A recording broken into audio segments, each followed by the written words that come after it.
What is going on, people? Welcome to Real Reds Talk and welcome to the Watchalong for Manchester United versus Leicester City at the King Power Stadium. I have the Watchalong King alongside me, Mr. Shreyas Singh. How are you doing, sir? And how are you feeling about the game tonight? Yeah, feeling fairly well, feeling fairly positive about this one, I would say, for a change. Um, Once again, not too happy about the kickoff time because of obvious reasons. But yes, that's the perks of being an overseas fan. So I've got my dinner alongside me, and for if we are lucky enough to hit the 500, Nick won't be the only one drinking tonight. Hey, I like it. I like it. Brought the energy. That super cola. It's got something in it. Yeah. Maybe I'll have to. Yeah, if we push it to 500 subs, I'll crack the 1 second. This big boy. I'll crack this one open. Yeah, So 500 subs, obviously massive for us. Anyone who's currently watching, please hit that yeah, subscribe button. Without further ado, should we get into the lineup, Shreyas? yeah, yeah. Oh, okay. Unchanged lineup. Yeah. Do you want to go through it? I'll let you go through it if you want. If you've got it there. I mean, yes, it's pretty much the same line of the hair. You've got the same back four. You've got McTominay starting ahead of Casemiro once again for some reason. Then you've got Eriksen and Bruno, who I would say particularly they have been, they've been doing well. And then you've got Rashford once again as the starting striker. Then you've got Elanga and Jadon Sancho. Now, Absolutely. what I mean, Um, the biggest standouts for me in that squad are Elanga, Rashford, and McTominay. And I would say Rashford isn't the kind of guy who's striking to me because he's playing. It's the position that he's playing in. I mean, he's playing as a striker in consecutive 3 games now. So is Ten Hag actually looking at someone like Rashford and seeing him as a striker? Probably a new mm, striker for us rather than, actually bringing someone else in. Could Marcus Rashford be the next striker for Manchester United? I think that's a big question. Except that, why is McTominay being picked ahead of Casemiro? mm. Is something that, once again, I think the moment you pick McTominay in that squad, our midfield battle pretty much collapses in there because we know, then you have to see the likes of Eriksen getting dragged back. You get the likes of Delo not being positionally sound at times, and I think overall the back four once again will get pressured because of him. And I think if Casemiro would have started, it would have been a much easier game for us considering the position that Leicester are in right now. Sorry, 1 second. Me thing's just gone completely off, so bear with me a sec. I want to dive in from the back to the front. I want to dive into the defense Yeah, first. But for some reason it's just kicked me out. 1 second. Yeah, I don't know why. It's currently lacking. Yeah, lots of questions kind of came to mind as soon as I saw that lineup, and we were definitely going to dive into them. I want to start off with the back five, Shreyas. David De Gea in net. I didn't think there was any doubts over that. But do you think he could be potentially looking over his shoulder with Dubravka coming in? I know he's not obviously a lot of people were probably thinking he's not in there for competition or in there to kind of take that first spot. He's there as a secondary keeper. But he did have that howler at Brentford. Um, he's been okay the past 2 games. He's been all right. I will admit that. He's been fine. yeah. But do you see that him being the number one now for the foreseeable? No, I don't see Dubravka being the number one. I think once again he's one of those guys who's been brought in just to provide some cover in case David De Gea actually has a big slip up and is inconsistent in pretty much consecutive games. I think when it comes to keepers, all of them at least have they have one blunder in them every season. We've seen Mm. that with almost every top six keeper up until now. I mean, Mendy is one of the best keepers in the league. I would say at Chelsea. Even he had a really tough game against Leeds. When you have to look at Allison didn't particularly have a great game against us as well. Especially on the Marcus Rashford goal and even on the Sancho goal, I would say. So and except that, then you've got Edison, who hasn't really had a blunder up until now, but we've seen that sometimes when he's trying to distribute the ball out from the back. I still remember that McTominay goal that he scored in the derby just before the pandemic started. So I think yes, almost every single keeper has one bad game a season. If they have that in their locker, I think I'm happy that it has happened already in a way, so that we have David De Gea for the full season where we could see him being consistent because we know that he can be a very consistent keeper. He's been one keeper for us who's been there for almost 10 years, who's pretty much the after Cristiano Ronaldo, the player of the season for us last season. So yeah, I think the hair is gonna be a keeper. I think for this 1 year, for this complete whole year, I think yes, David De Gea is going to be a keeper. And depending on how this season goes for him, I think we will be having a conversation about it next season as to, is someone else going to be coming in? I mean, because I still think that, De Gea can be a good keeper. Of course, he's one of the best shot stoppers in the league, but except that I think when it comes to his distribution as well, I think it could work. I think at least in the last couple of games, he's been, good with his distribution as well, I would say.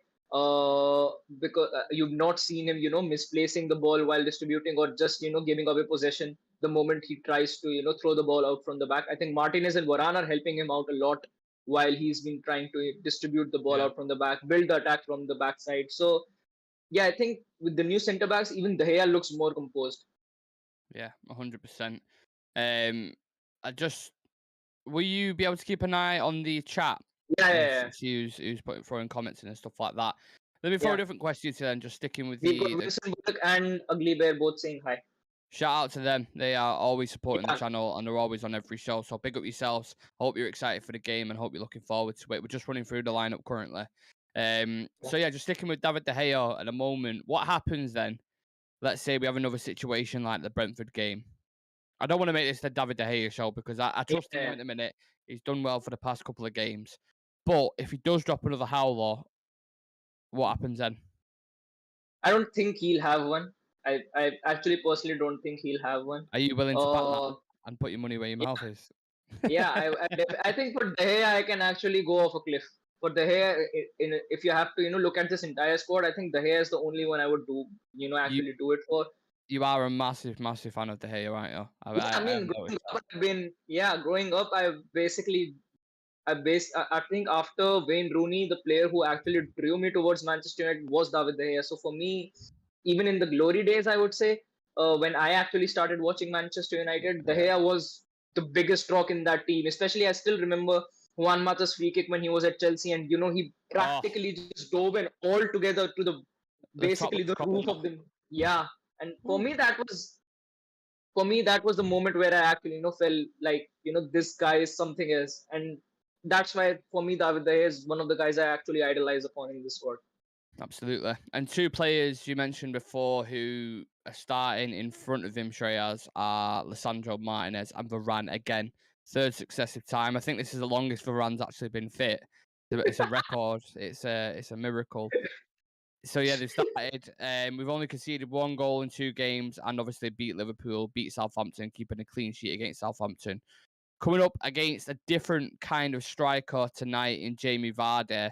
How do you see them dealing with that threat? I think with Vardy, I think right at the moment, the only thing that he could cause us problems with is with McTominay. I think with his pace, at times he can actually cause McTominay problems. I think it's good that he's not really in the best of his form right now, because Varane and Martinez are pretty much sky high on momentum. They have had really, really incredible games. One of the biggest reasons why we have those 2 wins in our locker. And I think rather than them being under pressure, I think Vardy would be the one who would actually, be under pressure, because overall the team isn't performing well. They haven't really had a good start to the season. Vardy hasn't even scored up until this game. So I think more than the centre backs, I think right now Leicester are going to be the squad that are going to be much more under pressure for, because even against Chelsea, I think up until now Leicester haven't even played well. Like I can still, if I have to take out all the games we played up until now, I can actually pick out moments where I could say that United have been playing well. They've been able to maintain the possession of the ball, actually been able to move around well. For Leicester, it hasn't really been the case. Even their star players like Tielemans, they don't even look involved in, on the pitch. And Tielemans is one of the biggest reasons why the midfield actually works so smoothly. So I think it's going to be a big pressure game for Leicester. So I think we do have that advantage over them. Yeah, I actually think with in regards to what you were saying about Jamie Vardy, I actually think it'll be the opposite, and I think he'll be really hungry and really eager to prove a point tonight against Manchester United. I think at times when we play a high line and we're trying to press forward and bring the whole team up the pitch, I think he'll exploit that, and I think he will score today. Yeah, I don't want to bring that negative energy because obviously I hope we keep a clean sheet. It goes without saying, and I hope we win. But I think he'll have his eyes on this game tonight, and he'll think, you know what, Lissandro Varane, everyone's going on about him, thinking they're so good, playing so well. Watch me tonight, and I think that's the mentality that he'll have. Now, as we've already said, we're starting with the same back four again. Malacia and Dalot have been really impressive. I think we spoke about them on a number of shows. Malacia in particular yeah, coming in for the fee that he had, his age. We weren't really expecting much from him, but he's absolutely hit the ground running, hasn't yeah. I think we saw the glimpses. We saw the glimpses in preseason. We actually, we were able to see that, he can be a big player for us. He has that in his locker. His energy and work rate are completely, off the charts when you actually see how much he actually goes up and down the pitch on his flank. And yeah, he brings us something completely different to Luke Shaw, because Luke Shaw isn't really, that aggressive kind of left back. You would see Luke Shaw is a far more composed, and he's a far more, I would say he's more safety prone when it comes to making his decisions. He isn't the kind of guy who's going to go in for an aggressive tackle. Malasi is the kind of guy who goes in for the aggressive tackle every single now and then, whether it's our box, around our box, whether it's the open, even on the midline. He's very aggressive. He's one of the reasons why we have been actually able to win the ball back so easily off the left hand side. Especially he had a really good game against Salah as well, when Salah was actually Salah, one of the best players in the league at the moment, I would say. He had a really good game considering it was his debut in the Premier League as well. So yeah, for me, Malaxi, I think he's been under the shadow of Lisandro Martinez in the, I would say, in the last couple of games, because he's been playing well, but I think Lisandro, the way he's been just able to turn around all the critics about him, especially the way the media were attacking him as well after the first two games, I think he kind of deserves it. But yes, I think someone like Malasia coming in for 12 million and actually working so well for us, I think for us it's a big bargain, something that we haven't really had for so many years. Someone actually coming in for cheap and hitting the ground running. he? Yeah. So yes, for me it's going to be, for Malasi, I would say, a big season, considering he's already displaced Luke Shaw of the squad. So yeah, I think it's going to be a big season for us. We Agliver in the chat saying this is the worst Leicester team for about 6 to 7 years. It will be a tough game, but should get a win. Lewis Jackson saying yo. Sam is saying tough game. Haha. Lewis Jackson saying 3-1 all day long this. Yeah. And yeah, Dan saying I'm actually scared against those teams who are struggling. We are well known to be Robin Hood. Yeah, true. Yeah. Big up everyone in the chat as usual. Just sticking with Malacia, I want to pick up on a few points that he made there. He's obviously coming low price tag, as we said, so a lot of people weren't expecting, a lot from him. But I think he's given a lot. He actually gives leadership qualities for the age that he's at. He's only 23 years old, but you see him absolutely screaming at people on the pitch. And I thought you never really saw that from Luke Shaw when we watch him. He doesn't provide Yeah, that kind of leadership quality. He just kind of cracks on and looks a bit sad quite a lot of the time. So I think he's been refreshing in terms of the spirit and the mentality within the team. Diego Dallo has looked really good going forward. Yeah, he looked really shaky in the first couple of games, and we thought, oh, is he going back yeah, to how he was last season, like under Ragnick and all there, defensively naive, leaving a lot of space in behind? But he looked good against Southampton. There was a point on the right hand side where he must have skinned like 3 Southampton players yeah. with his dribbling, and was just like, that is absolutely quality. So yeah, hopefully we can expect a bit more from that. The opposition they're coming up against today is Harvey Barnes and Perez. Is it? I've not even had a proper look at the. Yeah, Is that who's starting for this is what. them? 1 second, I'll just check. I actually have It's Shrewsbury Hall, one in my bag. Samara, and Dida, Madison. I think might be playing with the back 5. Yeah, Evans, Justin, Thomas, or is it? I'm not entirely sure. I don't know, but either way, Harvey Barnes is a threat. I actually like him as a player. I think he's decent and he's difficult to deal with at times. Do you think he's going to cause any damage today down that channel? 1 second, I'll just switch in my charger. So Yeah, no problem. yeah. I'll give my opinion on it first. I think as long as they stay concentrated and how they played against Liverpool and how they played against Southampton, because I know Southampton had a couple of chances, but there was nothing major there where I was like really scared. I was like, oh my God, that's a great goal scoring opportunity. There was the odd decent opportunity they missed, but I think Dalot and Malacia, if they continue in the form that they're in, I don't have many worries up until we play like a big team. Do you know what I mean? Until we come across the big boys. But I think they should be able to handle Harvey Barnes today. 1 sec. Yeah, it's all right. It's no rush. Don't worry, bro. Big up everyone in the chat. Get your score predictions in. Lewis Jackson going with 3-1 there. Goal scorers. And a half time as well. I've got a little thing for Shreyas. So, can you hear me? Yeah? 1 sec. I'll just have to, text Dan about something. 1 second. Okay. So me and Shreyas at half time, we're going to do a King of the Hill Premier League strikers.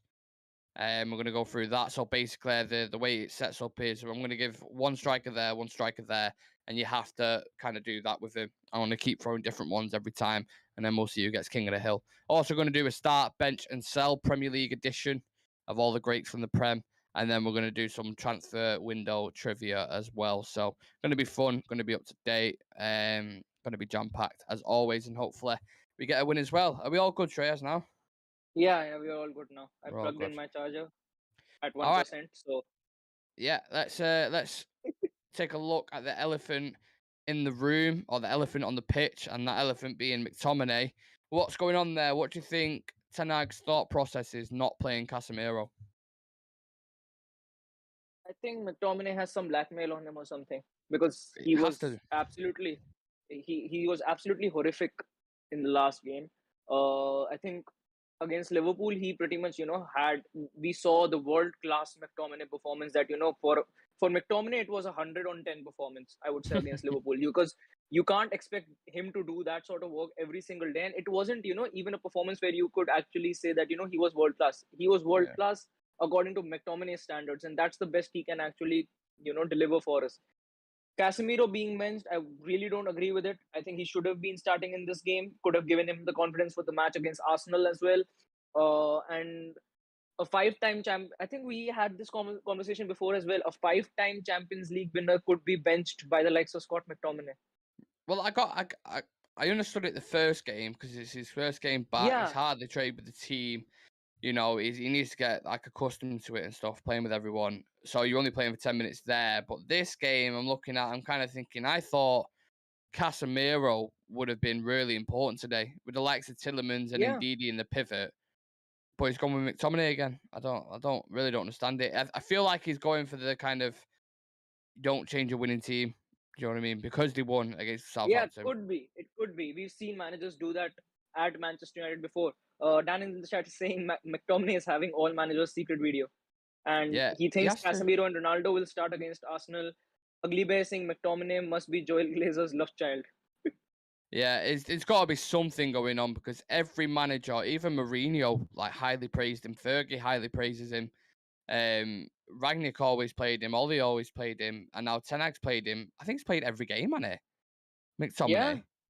Yeah. To the start of the season, which is just absolutely mental. I think the worst thing for Manchester United at the moment is the players we want to remain fit and are actually good have a bad injury record. The players who aren't good are so fit that they can actually play for us 2 seasons in a row without getting injured. So, do you think that's what it is? Sorry to cut you in there. Do you think that's what it is? The durability and the sustainability within, like, why they always play McFred? Because I know McFred isn't starting today, but McTominay never gets injured. He is never ever injured, and I felt like it was the same thing with Maguire last season. He always played. He was shit when he played, but he never got injured. Yeah, but I think with Maguire last season, I wouldn't. For the first half of the season, I would say so that yes, maybe it's because of his durability. But then I saw someone like Victor Lindelof getting displaced out of the squad just because his house got robbed. And then he was actually playing really, really well. One of the best players at the club at the moment when he actually, that bad thing happened with him, with his house. But he came back in and he didn't really get a chance. And then we saw the amazing Victor Lindelof at right back, where he actually played good as Oh, well. He didn't really have a bad game in there as well, to oh, be very honest with you. And yeah, it just came to fact that Maguire cannot be dropped from the squad, and we've seen with that with McTominay. I think right now, if you have to compare fitness levels of McTominay with Casemiro, I would still say Casemiro, even being 30 years old, he has that fitness level in him to actually, play for us week in and week out. It isn't a situation where, we've got someone like Cavani who's had a disastrous injury record over the year. We know that, yeah, he's going to be out for 2 or 3 months or something like that. Casemiro isn't that kind of player. Casemiro is probably one of the most, when it comes to fitness, he's one of durable. the best players. Yeah, at Real Madrid who we got. He's not one of those players who's going to get injured week in and week out for us. So, yeah, to me, it doesn't make sense why Casemiro isn't in the squad. I think he definitely should have been. Could have been a really, really good debut for him, I would say, in the Premier League, at least, before the game against Arsenal. Because obviously, I don't rate Arsenal, even though they've, had a really good start to the season. I will never rate Arsenal. I think they would still come sixth or seventh in this season. Somehow they'll pull an Arsenal. But still, I wouldn't really, want to put Casemiro straight away into a match like Arsenal without having, played Well, any game in behind. I was just about to say that to you. Do you think they've got one eye on the Arsenal game? And he's thinking, I'm going to need a full blistering 90 minutes from Casemiro in that game for us to have a foothold in it. He could have had that. He could have had that 90 minutes if he would have started Casemiro in this game. At least played him for like 50 to 60 minutes. He could have still got Yeah. a full Maybe he'll energy come on in the Casemiro for the second last half. game. Maybe I think he has to, they'll give him a bit more because minutes, you know what I mean? I still remember that last match against Leicester. We had both the legs that we had at Old Trafford, as well as the King Power Stadium. And Wilfred Ndidi bullied McTominay. When Yeah. it comes to physicality, McTominay can't match Wilfred Ndidi. Ndidi is very good when it comes to physicality. He's good with the ball at his feet as well. I think for many United fans, before Casemiro come in, a lot of them wanted Ndidi to come instead of Tielemans to our club, because Ndidi does fit the profile of a Premier League proven CDM who's actually, really, really good and is still fairly young. So, yes, I think Ndidi is going to have a field day against McTominay today. I think the biggest areas of worry, I would say, for us, because Ndidi is pretty much a sure shot, I would say, who will have a good game today, just because McTominay is picked. I think Tielemans is going to be a player who we can actually attack. He hasn't really had many decent games for Leicester. He is one of the players who might still leave the club. You never really know. And then I think more than Wilfred and Didi, then I think we'll have to worry about James Madison, because if Madison is, he is able to make the runs, he's able to make the passes, and he's actually really good at set pieces as well. So it's going to be tough for us, I think. If we are able to eliminate that Yuri Tillemans spot, that central midfielder, if we are able to eliminate in that trio, I think that's where the entire momentum shifts, because the back line, I would say, right now of Leicester, it's very, very vulnerable. They've pretty much lost I would say, their best centre back, I would say, in Wesley Fofana to Chelsea. And the other centre backs that are playing, I think Amarte and I don't know who the other one is, but they're really, really low on confidence. They've conceded a lot of goals. And even the fullbacks, I would say, I think their entire backline right now is a backline which can be attacked. If we are actually playing good, we can actually score a lot of goals with them. Could be one of the reasons why he picked Rashford. Maybe because he needs more mobility and pace up front against players like these. I think But it's pressing. I think yeah, Ronaldo's great when he's on, but he only presses in bursts. That's the way I would mhm. describe it. And I think Ten Hag wants sustainability off the ball. And putting Elanga, who works hard, Sancho, who works hard, and Rashford, who can work hard at times. I think that's why he's stuck with that as well. And also to make a point, and we don't know where Cristiano's head is at, because obviously the transfer speculation that's going on around him. I don't see him moving. If Yeah, I'm being personally honest, I think it's too late at the minute. And I've seen a thing before from Sky Sports reporting that he's happy now to play in Europa League, where I was just like, that makes absolutely no sense whatsoever. Because like the we whole can never reason really, why I he's think when wanted it to comes move to is I think when because it comes Europe to our news, Champions you League. can never count on anyone. You can never actually count on anyone when it comes to Manchester United news, because we've seen pretty much in this week itself, we've seen over 1,000 articles about Cristiano Ronaldo. He's happy to stay, he's leaving. Victor Osimhen, Napoli, Sporting Lisbon all over again, Chelsea all over again. So yeah, I think for us, every single doubt or question would be solved after deadline day. After the that last hour, I think everything would be answered itself. Yeah, I feel like I just want it to close now, to be honest. If this Yeah, feels like it's been the longest transfer window ever, honestly. yeah. Camera just zooming in now on Casemiro doing his kick-ups. I hope he gets on. I hope he gets some minutes. We've got Ugly Bear asking, do you think we'll be seeing Casemiro more against teams that are based on possession, and dancing beware of Barnes? Yeah, Harvey Barnes, we touched on him before, didn't we? I think he can exploit that channel, but Dalot, as long as Dalot isn't defensively naive and leaves a lot of spacing behind him, which he does a lot of the time, and McTominay's playing, so McTominay doesn't necessarily cover the space the best, Yeah, as we know, which is why I wanted Casemiro to play anyway. Yeah, I think he'll get some minutes on the pitch. You spoke about James Maddison there, Shreyas, and what I speak about is rival, obviously, in our team in the same position, Bruno Fernandes. yeah, Certainly isn't back to his best. He got a great goal against Southampton, took it really yeah. well. And in my personal opinion, I feel like he's improving slowly, very, very slowly, step by step, but he's improving. Do you think he can hit similar heights as he did in the first season? I think it will take time, but he could.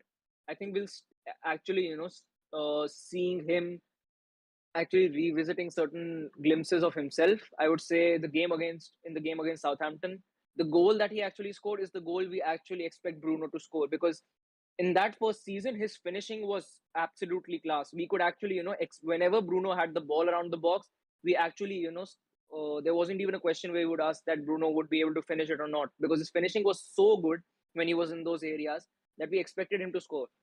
That goal against Southampton, it was very, very good. It Beautiful, was well taken, beautiful. absolutely well taken. So I think with Bruno, once again, he has the talent. He's shown it to us before that he can be one of the best attacking mids in the league. Uh, I think he's still adjusting to this play style of Ten Hag, where he doesn't uh, have to just dispose of the ball every single time he gets it. I think we're seeing Bruno actually maintaining the ball more, which he hadn't really been doing under Oli or even Ralph Ragnick, I would say. So he's still adapting. He's still adjusting to it. I think after 5 to 6 more games, we could be seeing him much more, in a much more comfort zone when it comes to this play style. I think we've seen players actually, doing well under this system. Players are adapting to it well, and I think yes, Bruno is going a bit slow, but if he He's is getting able there, to isn't just he? yeah, exactly. We're seeing positives. That's the biggest thing. I think even with Rashford, I would say we're still seeing positives with him at least. I think his work rate has gone up really well. I think compared to last season, we used to see Rashford just jogging around the pitch Yeah. whenever we used to lose the ball. Now we're actually seeing him track back at times. He's pressing a lot more. He looks more integrated with the squad. So yeah, I think we're seeing many positive signs all round in the squad. The only positive sign that is not being shown is by Scott McTominay. I think he's the only player who hasn't really shown any positive sign or any improvement under Ten Hag up until now.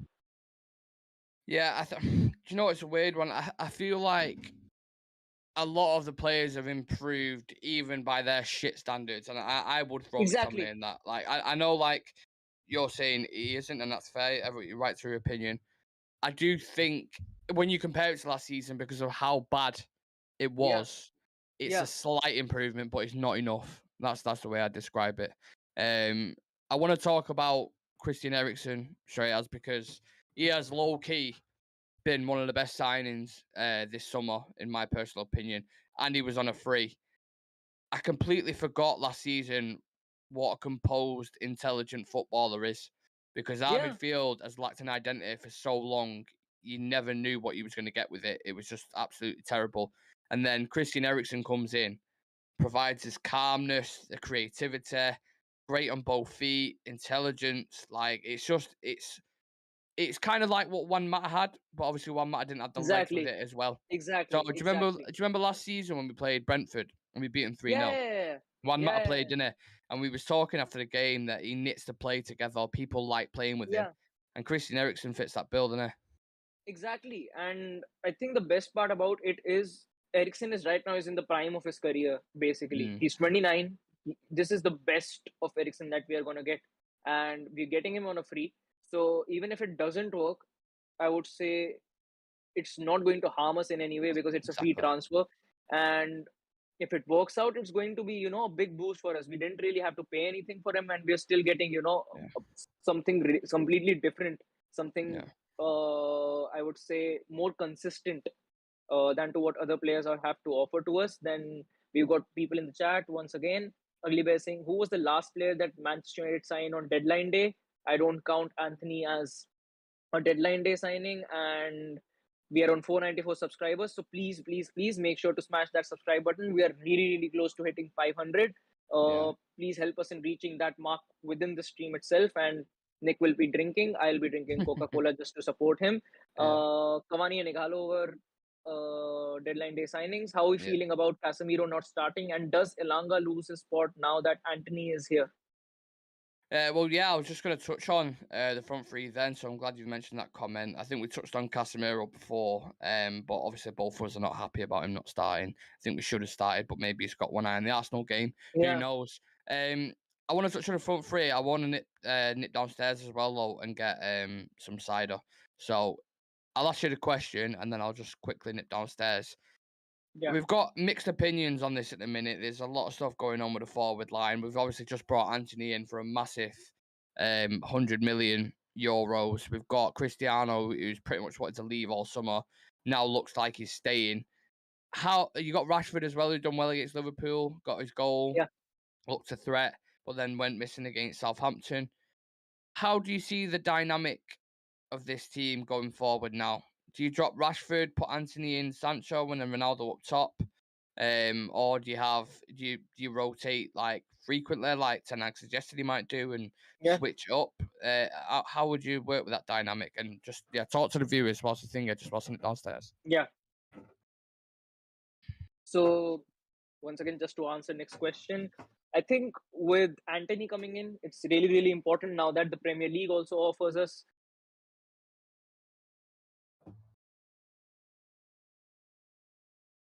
Nick wears Crocs. Manchester United are going to have a terrible game today. Just for anyone who's betting on United, just change your bets altogether now. Nick is wearing Crocs.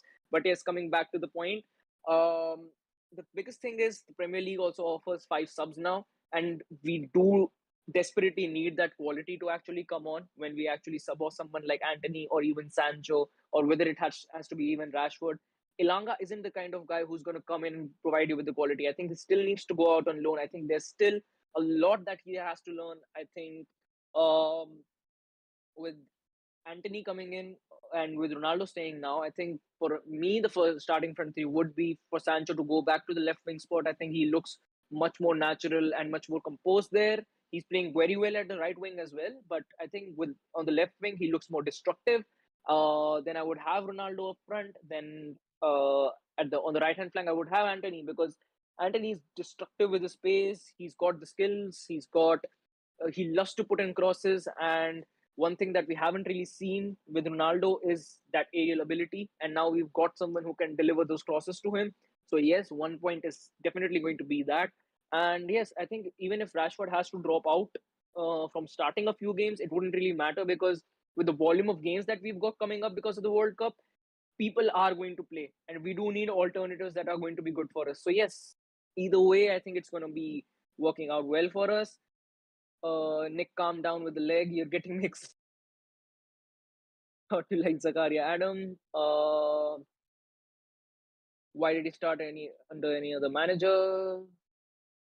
Yes, once again, please, we've got 13 people in the chat. Please make sure to subscribe to the channel. We are on 494 subscribers right now. We are really, really close to hitting that 500 mark. So please, please, please make sure to subscribe to the channel. Make sure to like the stream. We're going to cover every aspect of this game. Nick is going to come back. He's wearing Crocs. So anyone who's betting on United, please make sure to revisit your bets. McTominay has installed a hidden camera in manager's washroom. Could be. He should be sued for it. 10 Champions League winner medals on the bench. Yeah. I mean, Woo! yeah.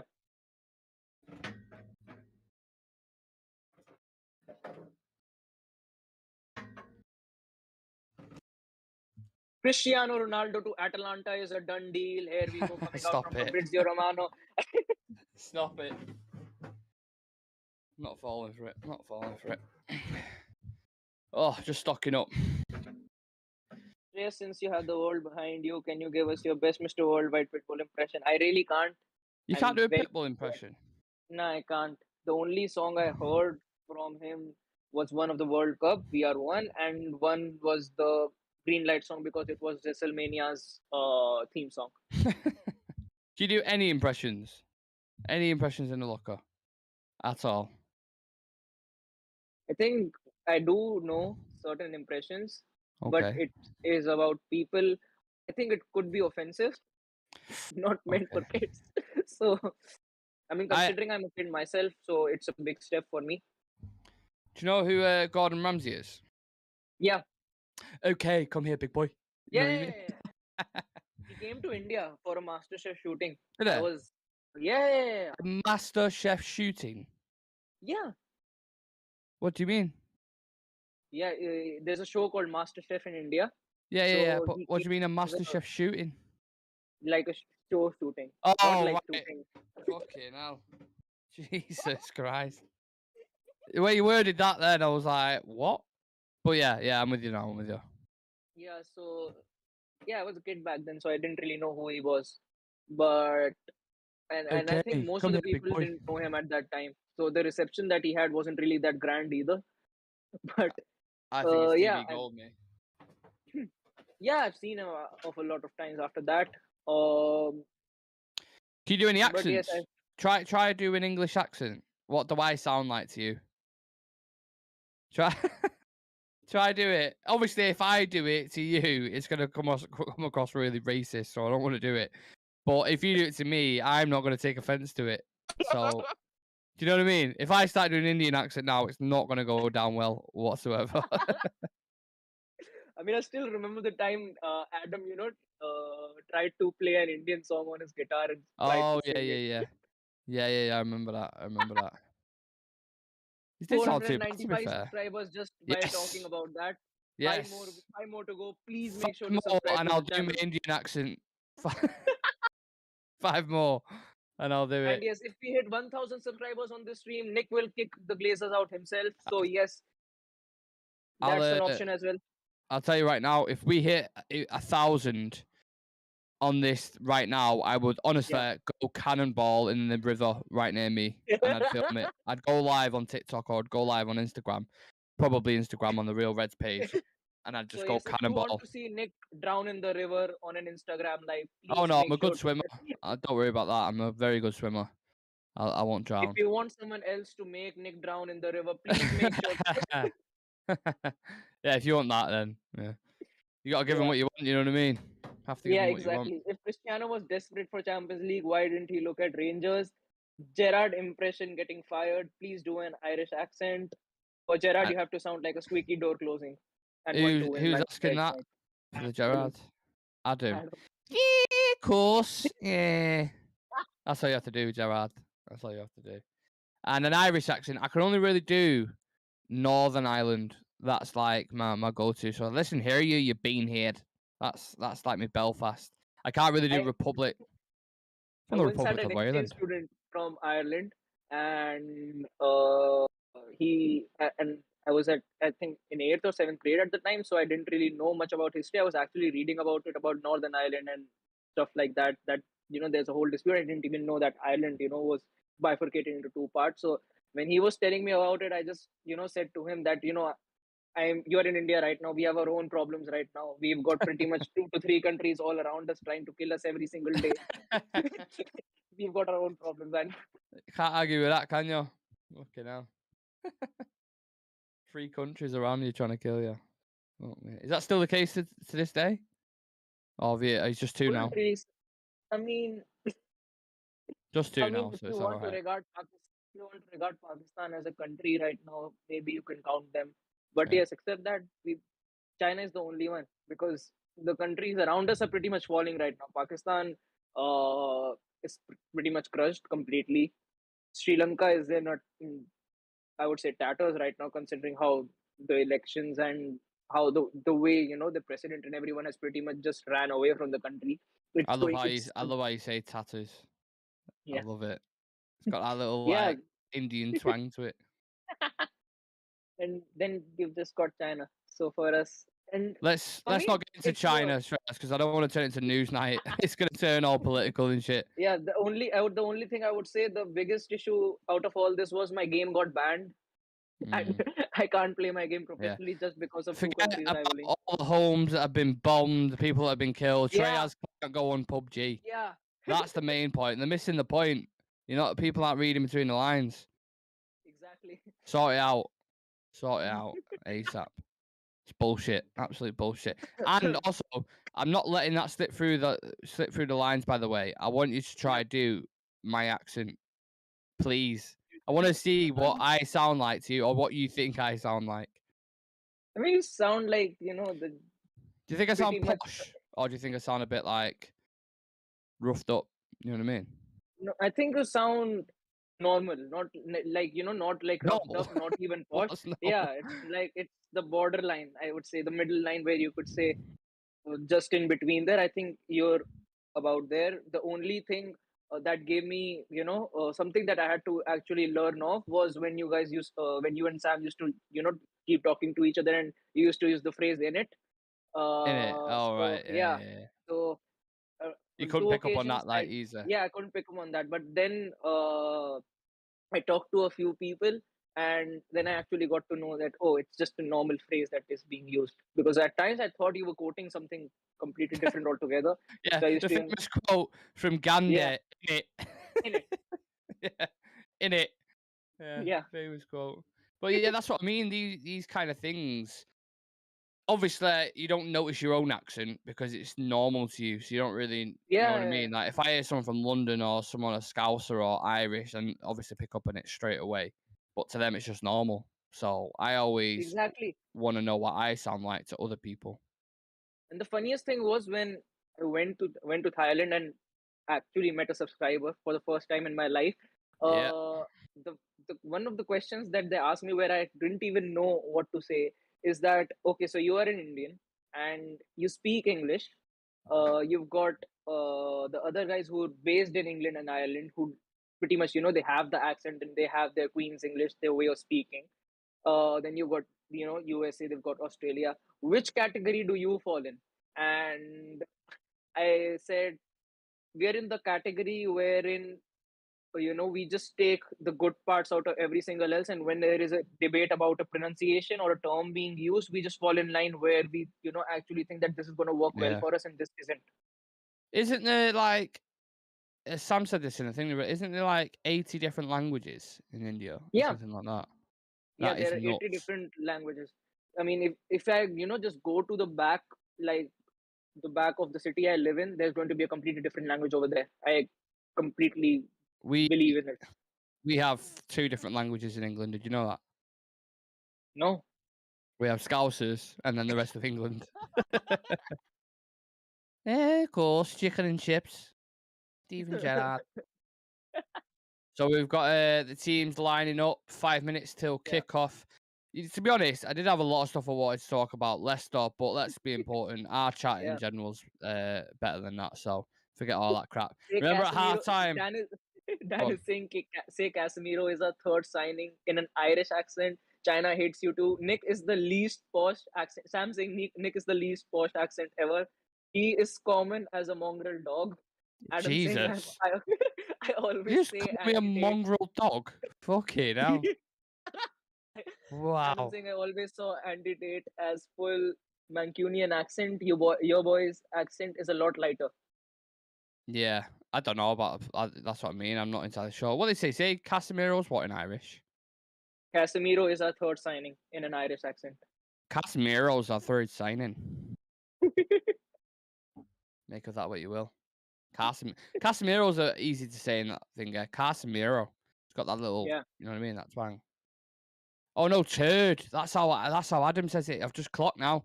They say, And do he you know just what? typed in the chat. And he Yeah, just typed it in the chat. Casemiro's our third signing. Yeah, that sounds better. That sounds better. Sounds just like Adam. It's like he's in the room. If you close your eyes, Yeah. Shreyas, Adam's in the room. Yeah, Casemiro's our third signing. You know, have it here. I think it looks good. Right, yeah, don't forget, guys, half time, we're going to have a King of the Hill Premier League Strikers Edition.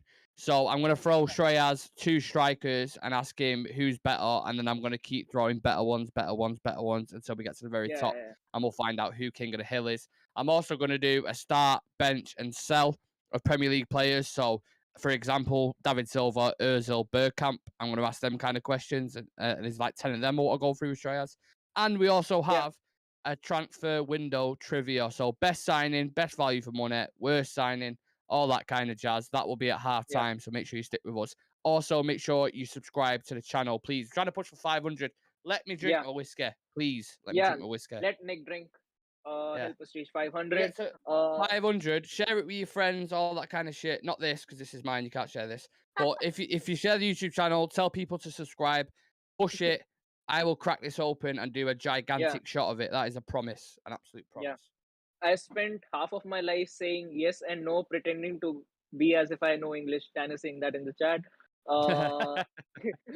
Sam saying it's yeah and nah, Dan. And Sam saying Father Ted ? Father, what? Say it. Say Father Ted, or what's? You have to elaborate on that question. You can't say Father Ted ? Like what? Is it a good show? Even I don't know. Is it a good show? Do you want me to say the accent? Like, you have to elaborate. Dancing in India, if you know the words yes and no, that means you know English. Yeah, that's all it is. Yeah, you have to say yeah, mate. If you're from Manchester, you say yeah, mate, or in it. That's what you say. Oh, saying Ilanga on the right, Sancho on the left today. I don't like Sancho on the left. I don't know how you feel about that, but I prefer him on the right. Just my personal preference. I think with Malacia, it could work really well if he plays off the left as well. Gives him more cover while actually moving forward, more supporting runs. Jamie Vardy's had that fresh trim. He's got that fade. He's going to be sharp tonight. Lisandro Martinez, I would marry him. There's no men I would marry, but Lisandro Martinez, I would fucking marry. 100%. I'm going to get him because I'm not buying United shirt. This was bought as a gift before anyone tries giving me stick about it. But I'm not buying United shirt, so I'm going to buy an Argentina shirt with Lisandro on the back. Did you see the kit? The Argentina away kit? It looks so good. That's what I mean. That's what I want about. That's what I want to get with Lisandro on the back. Is it the purple one? Is it? Yeah.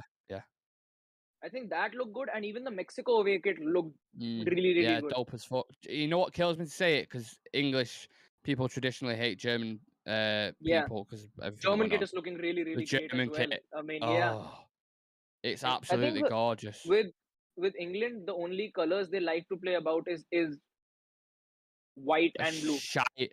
Our kits are always shit. Honestly, they're always terrible. Because you go back to like the retro ones, like from like even when Michael Owen was in the team and Beckham, and that's absolutely shit. There was one back in the day in the 90s that Gascoigne wore that was a really nice shirt, but apart from that, I haven't seen many. I think it was a 2014 World Cup. England really didn't have that great of an outing, and the jersey that they wore that season, it pretty much resembled my school uniform. And one of the kids actually wore that to school, and the teachers weren't able to make it out. And the match is underway now. Yeah, I was just about to say that. Sorry. Long ball straight off from the start. Goal kick to Leicester. I don't know where my bottle opener's gone. I need to open my beer. I don't know where I put it.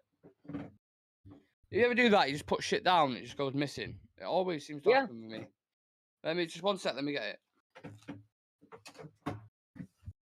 Guys, I'm gonna try and prank Nick again. So please type something that he might believe, or I'll just end up saying something about Frankie de Jong or Cristiano Ronaldo to him. Sam, if you're still there, Dan, if you're still there, please help me out. Time is running out. Please, guys. Please. Somebody. Oh shit. I found one. Frankie de Jong to Manchester United is a done deal. What's going to happen? The day you get me with that is the day the channel gets 1 million subscribers. Where the fucking thing, man? I'm gonna have to use this. The shit one's dusty as fuck. Got fucking rust on it. Where is it, man? Literally just cracked the thing open with it. That's really annoying. What in the fuck? Bruno running with the ball. What minute and second you on? I'm on 1 minute 32 seconds. Right, okay. Pressing aggressive from the start. Pass. Where the fuck? We looked.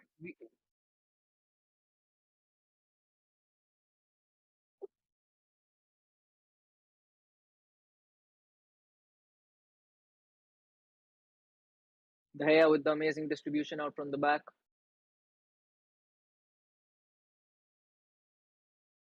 Fucking hell. Fucking hell.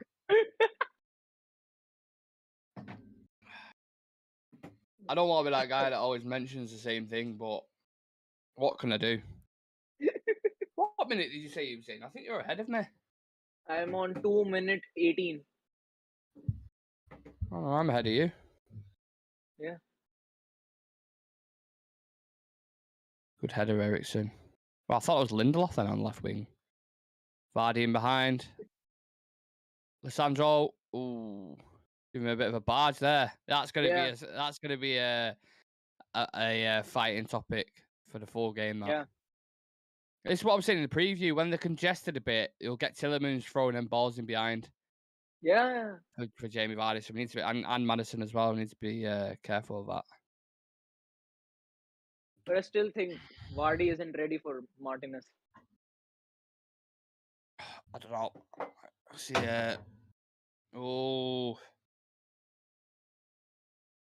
David De Gea with his distribution. Yeah. Well played, Rashford. Oh, it's a good pass, that. Yeah. No, it's not your ball. Fuck off. I say this quite a lot in games, but I feel like the first goal will calm the nerves down a little bit because you're away from Leicester. Yeah. Just get that goal and you can settle then. Right now, I think Leicester is one of the teams that like to hold up for a draw. I think till the time the scoreline is a 0-0, you can see them acting more. The moment you actually score, they look to open up a bit more. Yeah, I don't know what McTominay was doing there. Just run it out. McTominay, big McTominay.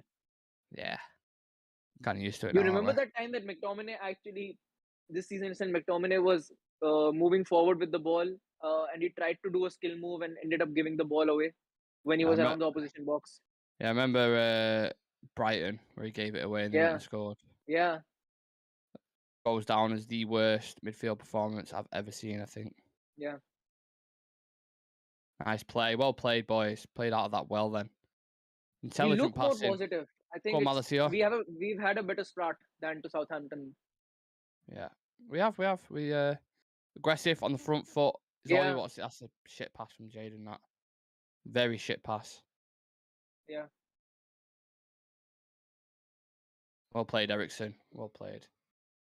Have a word with him there with Jaden because that was a terrible pass. That. Yeah.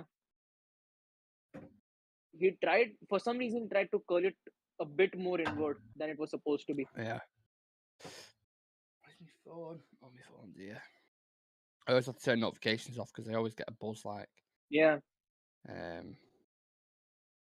Like United scored or whatever. Nick is ahead of the live. McTominay has started this game.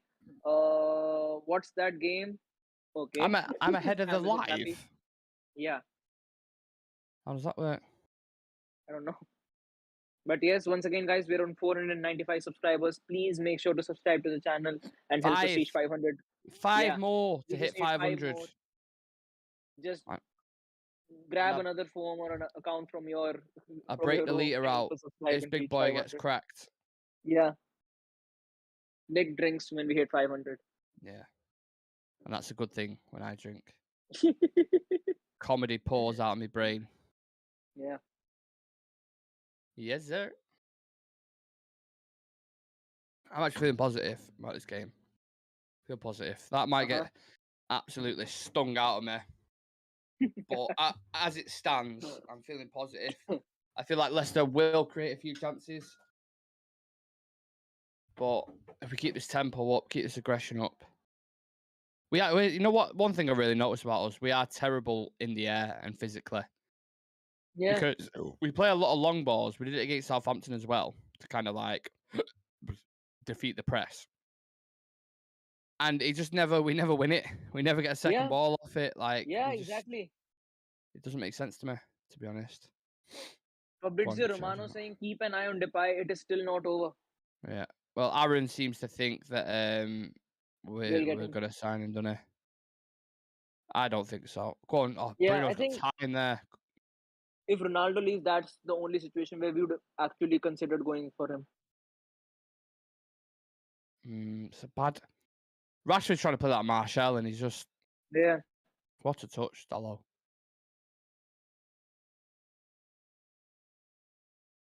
He can't. Like Rashford, I don't feel like he could play with his back to the goal. And I'm willing to be proved wrong, but. Go on, Rash. Ooh. Good ball in. Very good ball in. Yeah.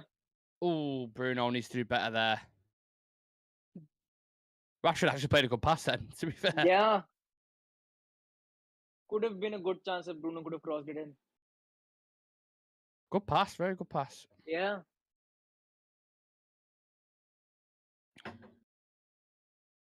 If he could have slipped in Sancho, it was a goal. If he could have slipped in Sancho, it was a goal. Bruno is the captain. What do you think about that? I mean, who else? The captain for the foreseeable? Lissandro. That's who I'd have. I don't care if he's been here 2 weeks. He's got my heart already. I don't think Ten Hag is the kind of person who would. No, he's definitely not. But I am the kind of person who would. He's got my heart. I'm gonna have that Argentina shirt with him on the back. I'm telling you now. I think just for the memes, I would give it to Phil Jones. Yeah. Imagine the outburst. Come on, Eriksen. Put a good ball in. Good ball. Oh, indeed, he's 1-2 there straight away. Good player, indeed. I like him. Yeah. Dan saying, can we do a swap deal at halftime with Maguire for Tielemans? I'm certainly open to it. Yeah. I don't think you can do that. Well, the window's still open. You never know what could happen. Yeah, McTominay. You can have McTominay, Maguire, Phil Jones, and Wan-Bissaka, Brandon Williams. Yeah. Just for Tielemans. Yeah. Just so we get him off the wage bill. Let's be honest. Leicester need the players. Yeah, exactly. Oh, lovely touch. Bruno keeps finding these little pockets of space, but then he's doing nothing with it. Yeah. Once again, I think screaming at the ref. Unlike the Southampton game, we look better. Yeah, I agree. But you got to think, this is a team that's bottom of the table in terms, they're in shocking form. So I'd expect this from United. Nice, Rashford. Bruno, we're anticipating that though. He needs to switch on, Bruno, quick. Watch the dummy he does. He doesn't anticipate it at all. He needs to switch on because he seems like he's still in bed, still in Portugal. Yeah. But yes, once again, I think even though Leicester is bottom of the league, these are the kind of games we actually struggle the most in. I mean, I still remember last year's matches against Burnley and Norwich, the grind they became. Eriksen. Ooh! Just wide of the post. Fucking hell. I'm going to be honest. If we are actually, pulling a goal before the 20th minute mark, we could actually score a lot of goals in this game. A lot of goals. You need to get that first goal, though. Exactly. You need to get that first goal. I think that's the thing. Against teams like Leicester, we need that early goal. If you get that early goal, they're going to open up. They have no other choice but to open up and move forward. Yeah. Absolutely. Ooh, bad pass from Rashford, that. Well played. Rashford looked better. Looks fitter, he looks stronger. Yeah, and sharp as well. Go on, Varane. Well done, lad. Well done. Ooh, nasty foul, that. Could it be a situation where Anthony, Sancho and Rashford could be the front three moving forward? Well, there's certainly a future in that in terms of the age profile. Yeah. Got many years left in the tank. I don't know if Rashford can step up to that plate though, like of being the main man in the attack. Do you know what I mean? Yeah. That's the only thing with it. I'm still on the fence with Rashford. He has to prove over the next, I don't know, Yeah. good few months that he can do it again at a sustained level. Because I've Exactly. trusted these players before, and they've just fucking threw it right back in my face. So it's going to take a while now. Sam says it all the time. I don't trust these players at all. So they need to get some wins under the belt before I start having confidence in them again. Oh, I don't know. McTominay, man. It's just good pass from I love Eriksen. 10 people in the chat, please make sure to subscribe to the channel. We are on 495. Help us reach 500. Yeah. We are just 5 subscribers away. Please make sure to subscribe to the channel. And once we do, Nick is going to drink. Oh. Yeah, exactly. Yeah. Push it to 500, please. It'd be a massive achievement for us. We literally started this at the start of the year on Instagram, basically doing Instagram lives, and it's turned into this because of you lot and because of everyone who's subscribed and everyone who keeps us going. So if you could push that number up to 500, we'd all be really grateful. Hear it, Real Reds talk. Real Reds talk. Space for Malacia. He's like the Tasmanian Devil, Malacia, isn't he? Do you know who the Tasmanian Devil is? Yeah. It's McTominay with a back heel. What am I seeing? Even though it was the easiest flick ever, I'm like, because it's McTominay, I'm like, fucking hell. Yeah. That's like a pig doing a backflip. It's fucking nuts. Oh, that's a foul. You just don't expect it, do you? From McTominay.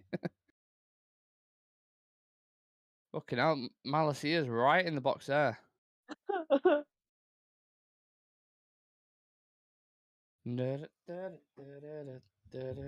What's my Twitter saying? Hector Bellerin signed a 1-year contract with Barcelona. Yeah. Fuck it. Is anyone Barcelona aren't signing? Fuck me. Bernardo Silva. Yeah, good one. I like it. That's who they're not signing. But apart from that, it's everybody else on the fucking planet. I still don't know how they have the funds to actually keep De Jong. I still don't know. No one does. You've got, fucking Area 51 mystery. The Barcelona transfer negotiations is as big as mystery as that to anyone. Even the managers around the world have all said it, haven't they? Like, we don't understand how they're spending money. I'm sure something will come out, whether it's a year or a few years' time, that just comes like they've just basically scammed everyone. Could McTominay be someone who's out of Area 51? That makes him one of the guys because of which he can't be dropped. No, because then you'd have to describe him as being out of this world, and McTominay is not out of this world. I mean, yeah, as a player, he's definitely out of this world. Who is crappier than Scott McTominay? I don't think Shreyas likes McTominay. I used to like him a lot. Did you? Yeah, I think when he came in with the attitude and passion he had, I think he could be a future captain. The way he projects himself, but he doesn't have the ability to lead the team. Ooh, good ball, Elanga. Sancho's arriving late. Ooh, no, bad cross. And this is what I'm saying with Elanga. Great athlete, got great pace, will run for you all game. But when it comes to his end product in the final third, he isn't good enough. And he needs to work on it. Yeah. That was a prime example of that. He's still very young.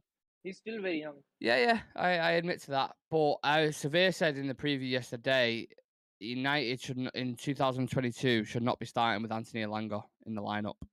And I agree with it 100%. Yeah, I think he should have gone on loan. Like Hannibal has gone on loan to Birmingham City. He should have gone on loan as well. Elanga would not start. Maddison on the ball here. Oh, Sandro. Thought he handballed it there. What was I saying? Anthony Elanga. Oh, yeah, Anthony Elanga would not start for any of the top. He wouldn't start for Tottenham. He wouldn't start for Arsenal. He wouldn't start for City, and he would not start for Liverpool. 100% not. He's just not there yet. He could get there. I'm not saying he's not potential, but he's not there yet. Yeah. David De Gea just fucking waltzing it out and giving it straight back to him again. Ooh. Let's do that. I don't get why Casemiro's not playing. I really don't get it. I mean, Tomlin's not done bad. He's done all right, but I really He's a don't understand 5 times it. Champions League winner, and McTominay isn't. Yeah, that's all you need to say, really, isn't it? De Gea, the ball at his feet again. Sent it long. Leicester get it back. Now, sometimes it's not all on the keeper. I will admit that. It's sometimes on the player who doesn't win the challenge. But that's 3 out of 3 passes now from De Gea that haven't been successful, whichever way I you think want to it look could at be it. a strategy. What strategy is that? Giving him turnovers. Yeah, give them Which the ball. They go in. Yeah, I think I made a very, very good footballing strategy. Yeah. Whether you'd get far or not, if you had that in your coaching, I'm No, not no, no. entirely Like, sure. Oh, I that's a mean, bad imagine this. pass. You try to give them the ball. They go in for the header, but they actually end up giving space, and you're running behind. Yeah. We don't have the ball. That's the problem. On a side note, I think Ten Hag's give Varane some form of steroids or something because he stayed fit for 3 games. So he's probably having Annabelle and Weetabix for his breakfast. Ooh, get back with him. Ilanga, put them burners on. Dan saying Varane is looking like Varane of Madrid. I think he finally is. Yeah, he started all right, yeah, absolutely. The Sandro's like in the fucking... Oh, no, that's not the Sandro. Playing silly passes, though. Yeah. Some stupid passes I saw at the minute. They need better quality on the ball.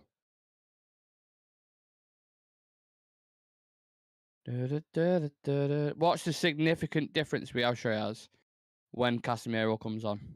And here's a question for you. What minute do you think Ronaldo will come on?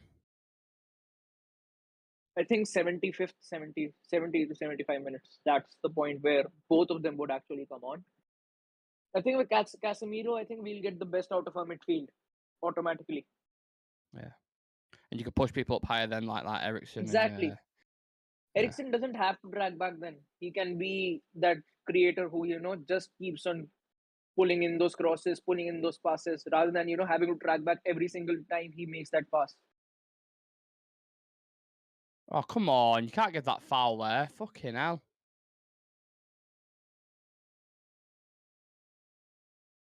Soft foul, that. Stupid and soft foul. Yeah, he's just... He took a bump, man, and fucking fell on his ass. Fell on his front, should I say. Stupid that, because Leicester are good from set pieces. Maddison and Tielemans are really good. Yeah.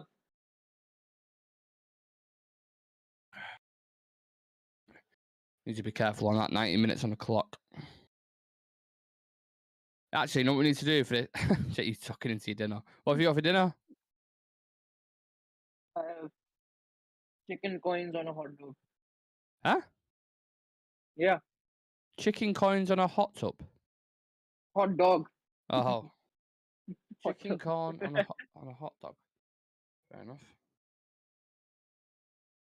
Let's see how many subs we're on. 495 still. How are we on 49? Come on.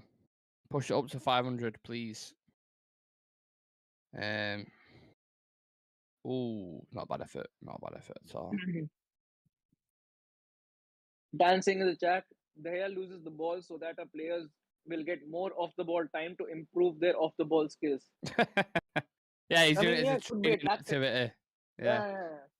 Ten Hag's the thing going, David, pass them the ball back so we can do stuff off the ball. Yes? Can't do Ten Hag accent. I'll work on that.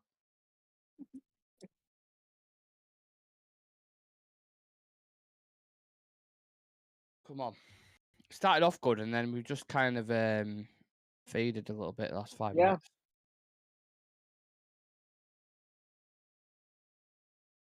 Push him up. Watch this. We'll boot it up. And another aerial duel that we don't win. Or will we? Let's find out. Nope. Told ya. We are shy aerially. Leicester's starting to get a foothold in this now as well.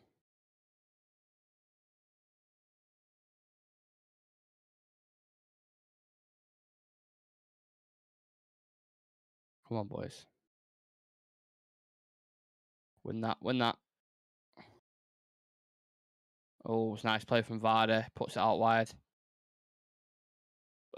Harvey Barnes on the ball. Runs inside. McTominay, good tackle. Very good tackle. Oh, Sancho running in. Who's they got in net now, Leicester, by the way? I really don't know. Was Bruno in a left? lot of space. Rashford in behind. Sancho! Sancho, 1-0. Jadon Sancho. Let's go. Your boy, Jadon. Holla at your boy. The man, the youngster from England. Jadon Sancho, 1-0 Manchester United. 22 minutes Second on the goal clock. for him. Leicester look Second goal for him in this absolutely league. plastered. And yeah, good point, Shreya. Second goal Yeah. for Jadon Sancho. Get in. You're having a look on the monitor. I'm not entirely sure. Brendan Rodgers is struggling because he's about 2 foot to look at the monitor. I'm just having a look what's going on here. Pass back. Keeper plays it out. He's copying David De Gea there with his distribution. Shocking. Dallo brings it down, plays it into Bruno. Yeah. Let's just have a look at this. So Rashford's onside. Bruno made good use of the space. Yeah, it'll stand. Sancho's onside, 100%. That's a lovely goal from Jadon. I took him out my bloody I team as well. My fantasy football. I don't know why, because he scored the past 2 goals in 3 games, is it? Yeah. Yeah. Buzz in with that. 1-0 Manchester United. And now we score more. Hopefully. Yeah. And Sam said it would be a boring watch along. Yeah. Not when I'm on it, baby. Not when I'm on it. Can we have Ten Hag press conference mimic Nick, you are Ten Hag? And people in the chat will get in. Of course, yes. Of course. Yes. Clear to see, no? Clear to see, no? I love him, me. I love Ten Hag. Oh, we're in on the attack again. Right side, play it to the right, play it to the right. Rashford, you donkey. What are you doing? Handball! Handball! What? Are you fucking blind? How did you not see that? That was a blatant handball. Lovely play. Come on, Dallo. What's he doing? Ooh. Hey, Langa, mate. What the Was it Langa? What was that? Yeah. That was it. Oh. Okay, the pressure's on now. Keep it on him. Get that second goal, that comfort goal. Rodgers is fuming. Looks like an angry borrower. Yeah. He's livid. He's absolutely livid. It's like Frodo Baggins with a period. He's fuming. Like Frodo who never got the ring. He's just got ring sting. Brendan Rodgers, Sam's favourite manager. For anyone who doesn't know, Sam absolutely loves Brendan Rodgers. Yeah. He's gone on record. Manchester United. Yeah. He's gone on record to say he's one of his favourite managers. He's super underrated. Yeah, exactly. And anyone who didn't know that. Yeah, according to Sam, he's one of the best managers to ever exist. Yeah. He even called him better than Fergie.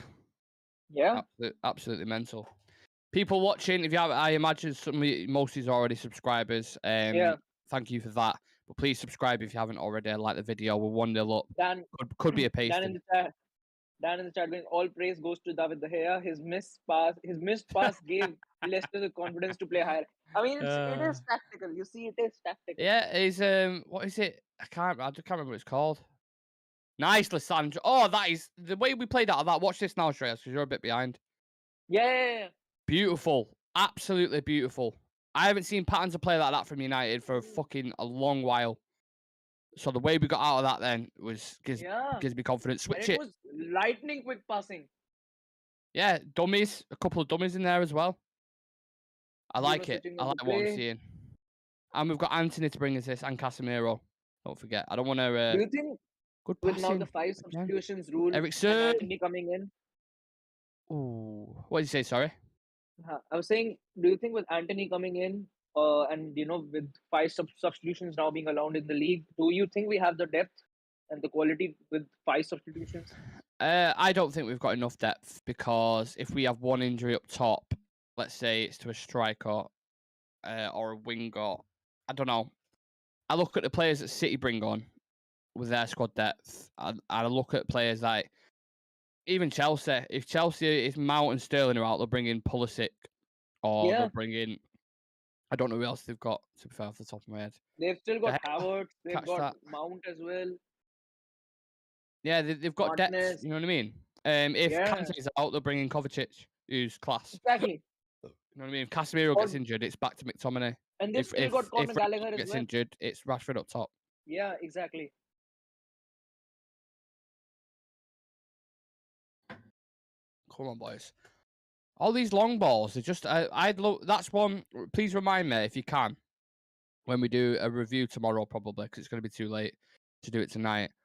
Remind me about the long balls and just the accurate pass percentage. Because I want to take a look at that. We keep playing long balls. It's even going out for play or Leicester just put it straight back. And I don't know if we're doing it to break the press. So, Vardy isn't on his front foot. Dallow's got a yellow card. Stupid yellow card there. 27 minutes in. Hello. I'm okay, thank you.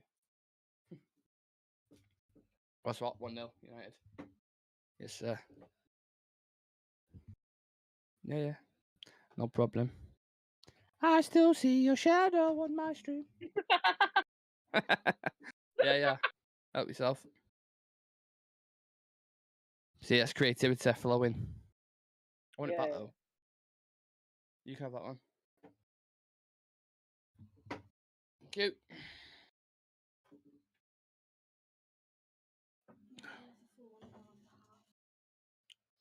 No. If you don't have half of that, I'll drink the rest. Don't worry, pet. Oh, forgot about these. Cracking these up. M&M peanuts, God tier. If it's coming through dead loud on the mic, let me know, Shreyas. McTominay's won it back. Rashford's in. Marcus Rashford. Oh, just a little bit over hit. Just a little heavy.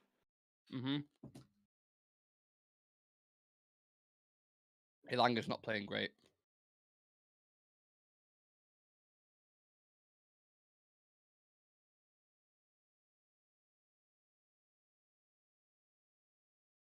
Put Anthony and Casemiro in the squad, and we would have been 2 or 3-0 up until now. Yeah, it's promising.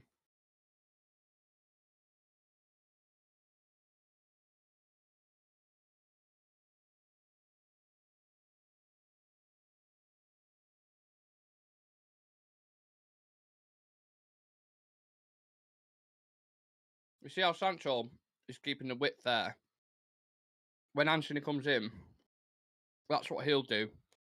Yeah. And Sancho will drift inside and create and link up with Bruno. Santoni, I was going to say them. A mixture of them both. Laporta saying he still expects to make 2 more signings before deadline. Okay, now. I'm choking. Go on, Jaden. Eriksen. Nice. Keep it ticking. Tempo. Don't try that Hollywood ball. Keep it simple. I don't think Lissandro's been very involved in this game, has he? Yeah. But whenever he has to, play out of pressure, he's been really good. Yeah. Varane's been the more heavily involved centre-back. McTominay's been really involved. Sancho, Bruno.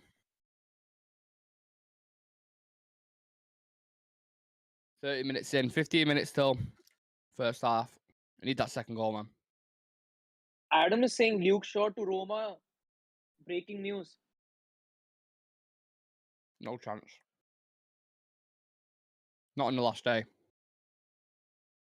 Mourinho signing Luke Shaw. Come on. That's why he said what is going on. Because it's Adam saying it could be true. I can't see anything on it. Big up everyone still watching. Appreciate the support. Hope you're all doing well and enjoying the game.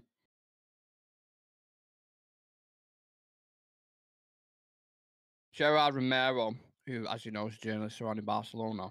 Yeah. No one is prepared for what is about to happen. That's what he just put. Now, it could be Cap, because that guy does talk a lot of shit, but could also be something to it.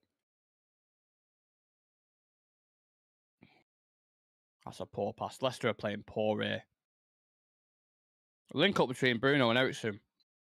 Phenomenal. What a pass that is as well on his left foot under pressure. Fuck me. Tell you what, that is absolutely class from Christian Eriksen. A lot of long balls. Bit of a collision there. Yeah.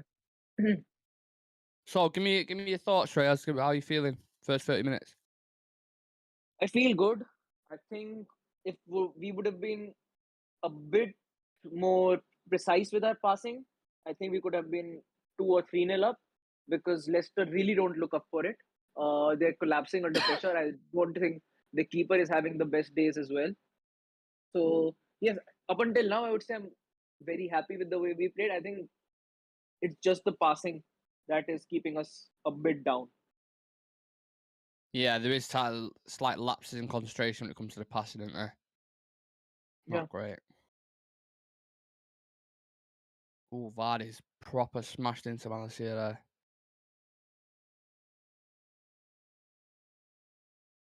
I feel like by the end of the season, it's jumping the gun quite a lot. Do you remember when we when we did the big season preview? Yeah. Oh, Lissandro. No, he fucked up by doing that. Fucking hell. Drove out really well there. No, well played, Varane. Well played. I can't remember what I was My saying. TV started to update itself. That's The always nice, moment isn't it? they went near around our box. Play him. Why have you not played him in behind there?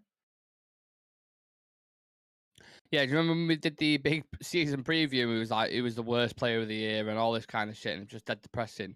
I feel like it might be slightly different this time. Positive vibes. I hope so.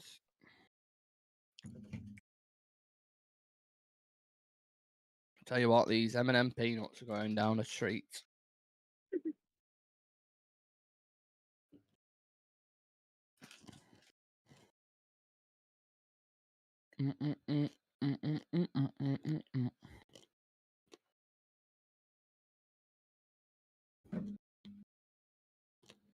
I'm seeing more long balls than a geriatrics home, and Sansing don't think it's a good idea for sure to be around that much pasta and pizza.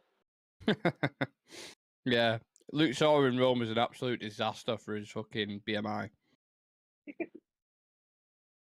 Absolutely, it's like putting me in Rome. Not great.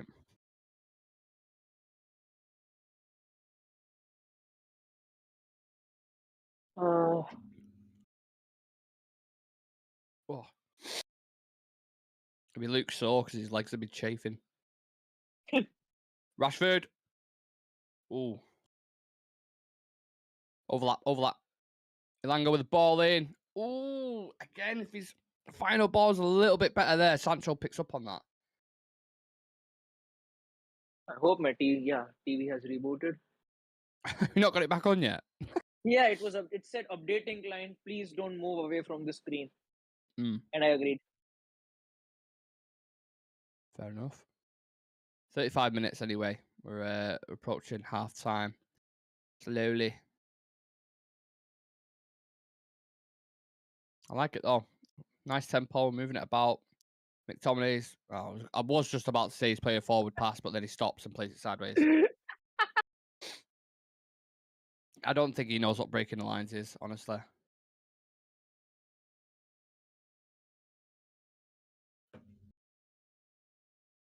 Lissandro. Apparently, we blocked the deal from him coming in from West Ham for some reason. Langer's having a terrible fucking game. Terrible game.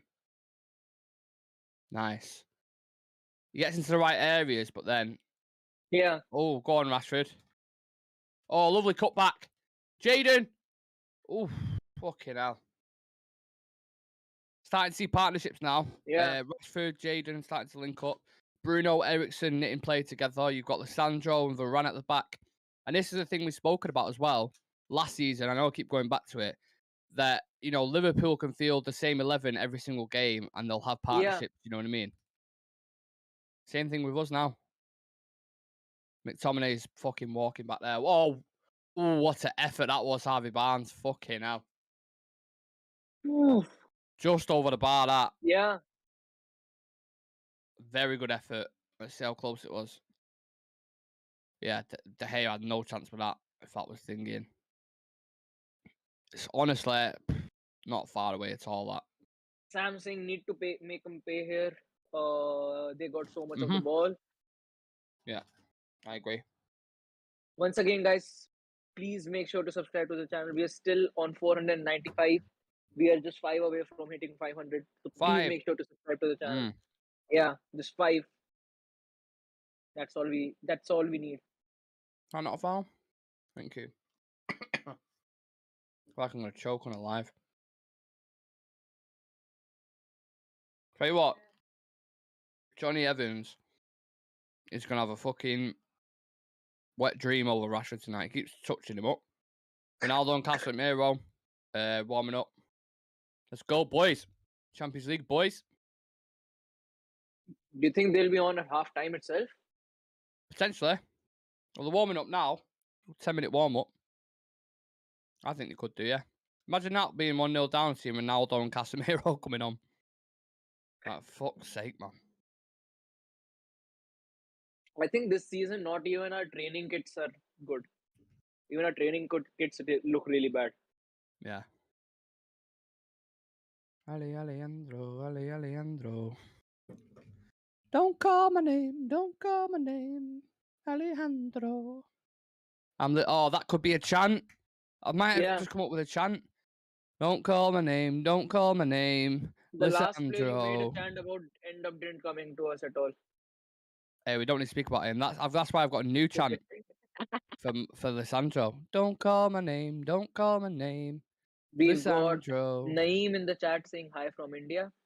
Big up, Naeem. Yeah. Hope you're doing well. Hope you're enjoying the If game. you're not subscribed to the channel, please make sure to subscribe to the channel. We are on Yes, 495. Make sure to help us Yeah. reach that 500 subscriber mark. So yeah, I love the following we've got in India. Absolutely love it. Yeah.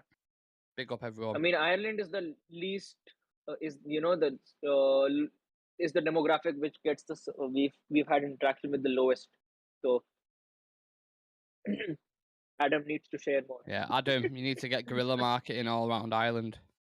I mean, there's enough graffiti and shit there as it is, but get some of them real red stickers on the walls.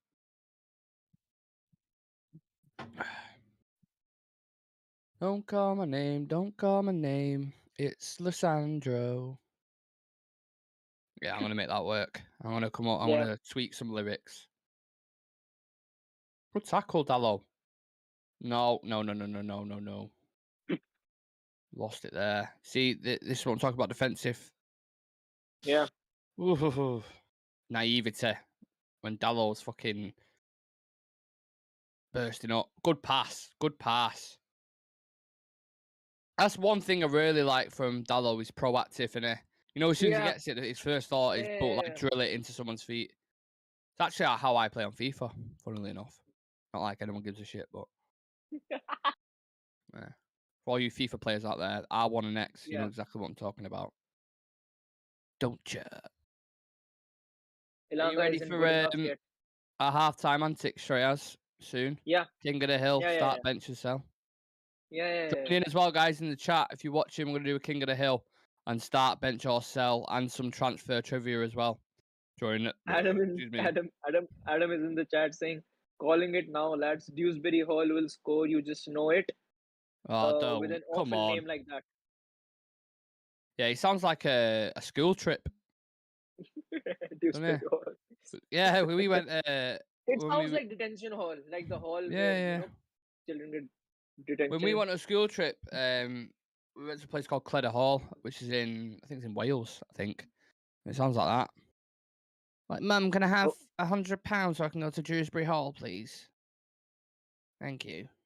The only good trip I remember from my school time is, I think, from 12th grade.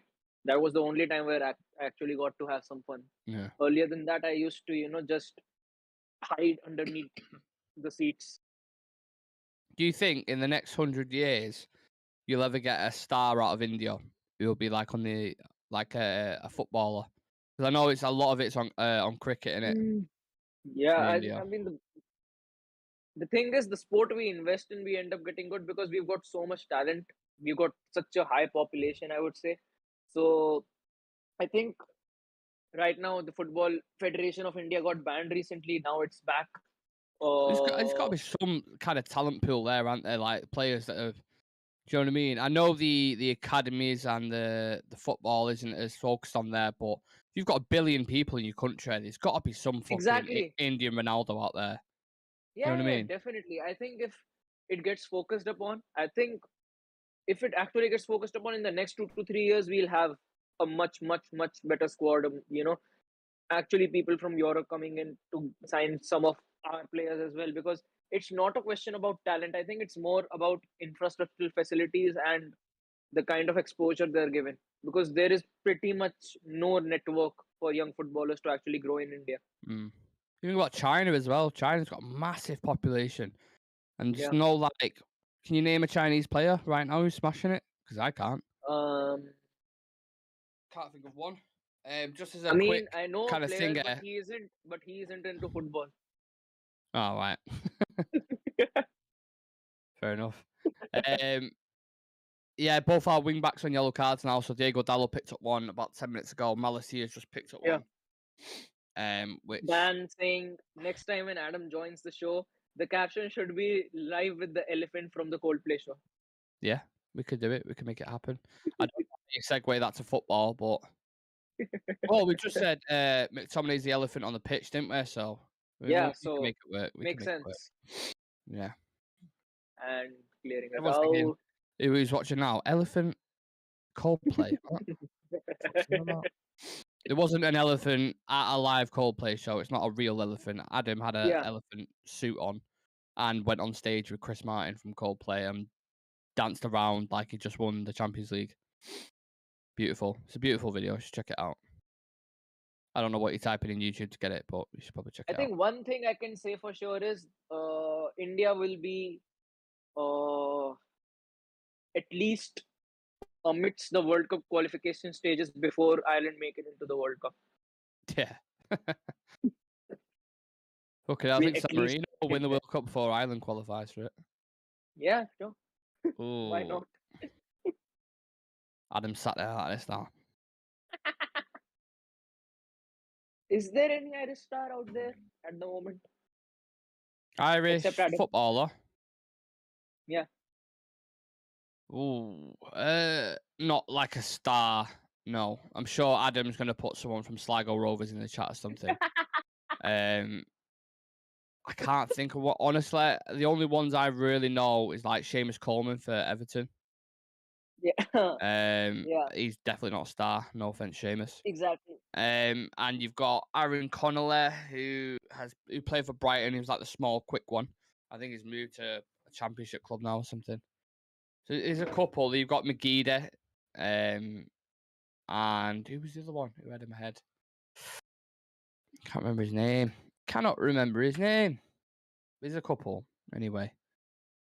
I'll tell you what, though, for us, though, England now, we've got fucking so much talent coming through, like especially in the attacking areas. You look at this World Cup we're going into now.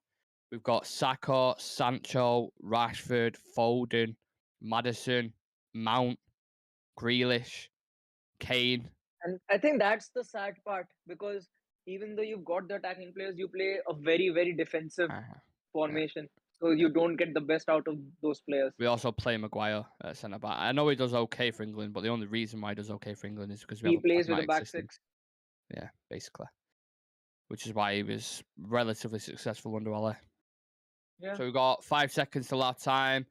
We put a ball in. It's cleared out by Varane. Half time. Man United 1. Leicester 0. No. So we go into half time. Sam saying Rashford has been terrible.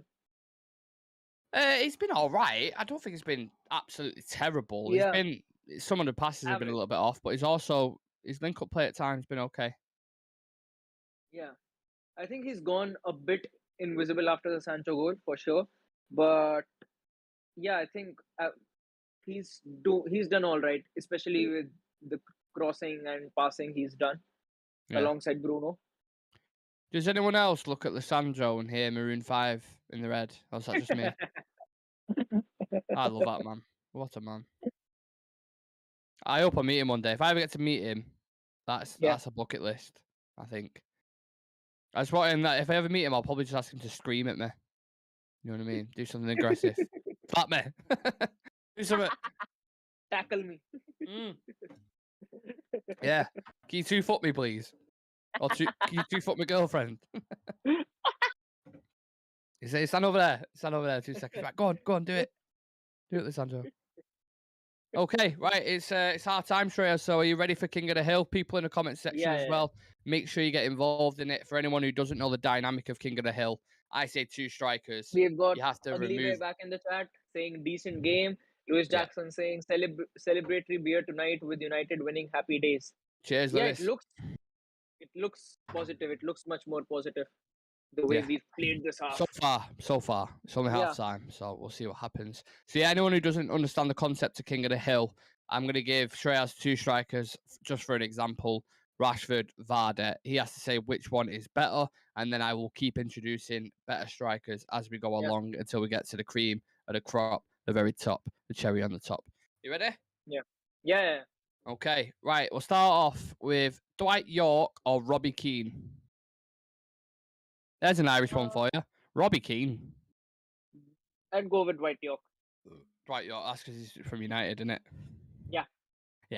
Yeah. No, absolutely no bias in this whatsoever. No bias in this. Just because he's from United, so yeah, no bias. Okay. Dwight York or Nicholas Anelka? I would still go Dwight York. The only reason being, I've seen Anelka play in Anelka the was Indian a league. problem. He was a problem. In the Indian league, when he was finished, I saw him play. Yeah, he can't judge him off that. In the Indian but league. still he played for my rival team and scored. So okay, I can't pick Anelka. Right. So Shreyas is doing this purely off hate and bias, but we move. Don't worry about it. So he's sticking with Dwight York. Dwight York or Jamie Vardy as a player, not who they play for.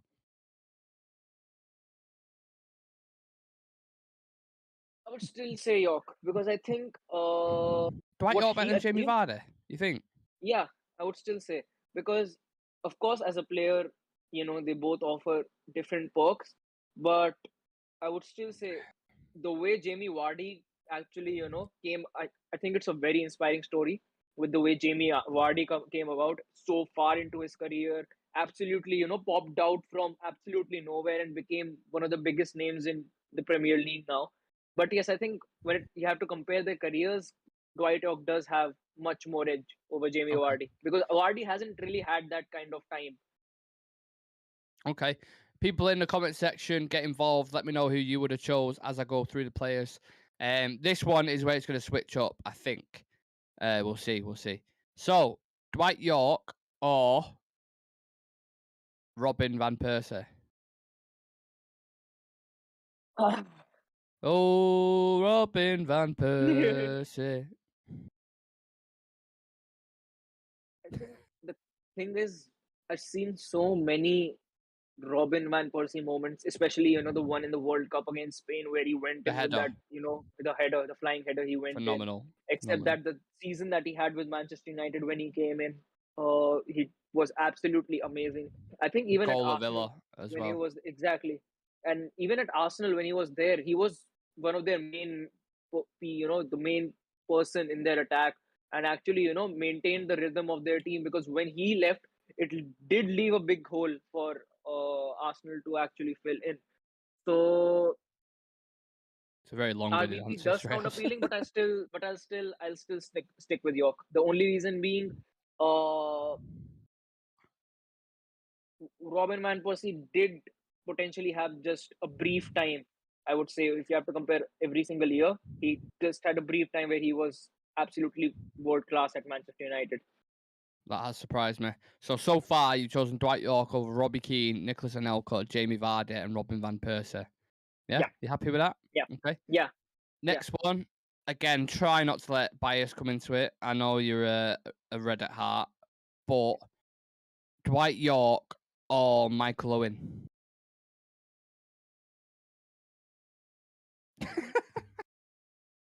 I mean, Michael Owen, before his injuries and before everything, he was a very, very, very, very Ballon d'Or winner. absolutely unplayable. Yeah.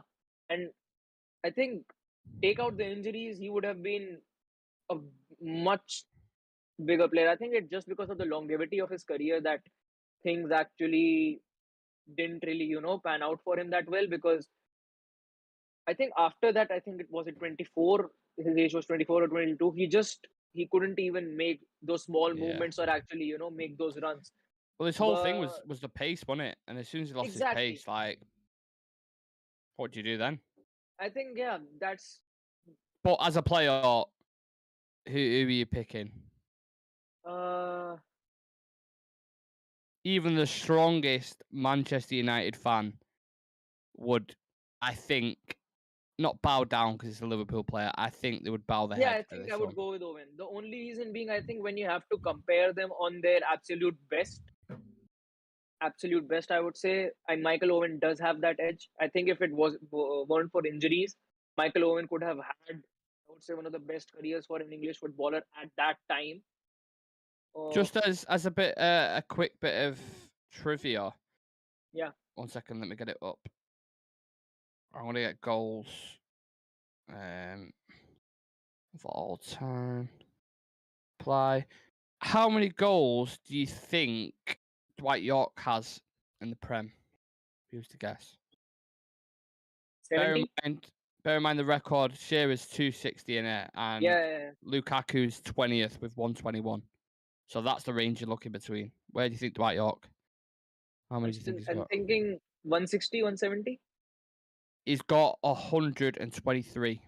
Dwight Yorke. I think you're thinking of Andy Cole because I think Andy Cole's got about 170 or something like that. How many do you think Michael Owen had?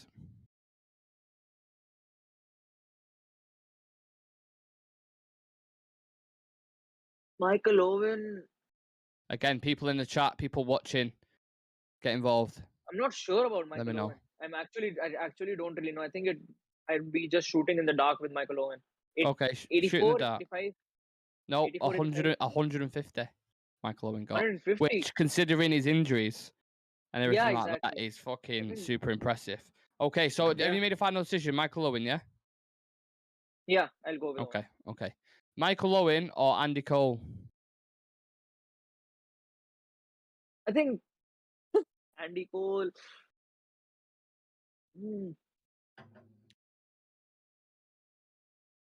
I'll have to go with Andy Cole. Nice. I'll have to go with Andy Cole on that. Andy Cole or Alan Shearer? I mean, he does have the record, which hasn't really been broken up until now. No, it's still not broken. Shearer's record's still going. Yeah, exactly. His record is still there. It hasn't been broken yet.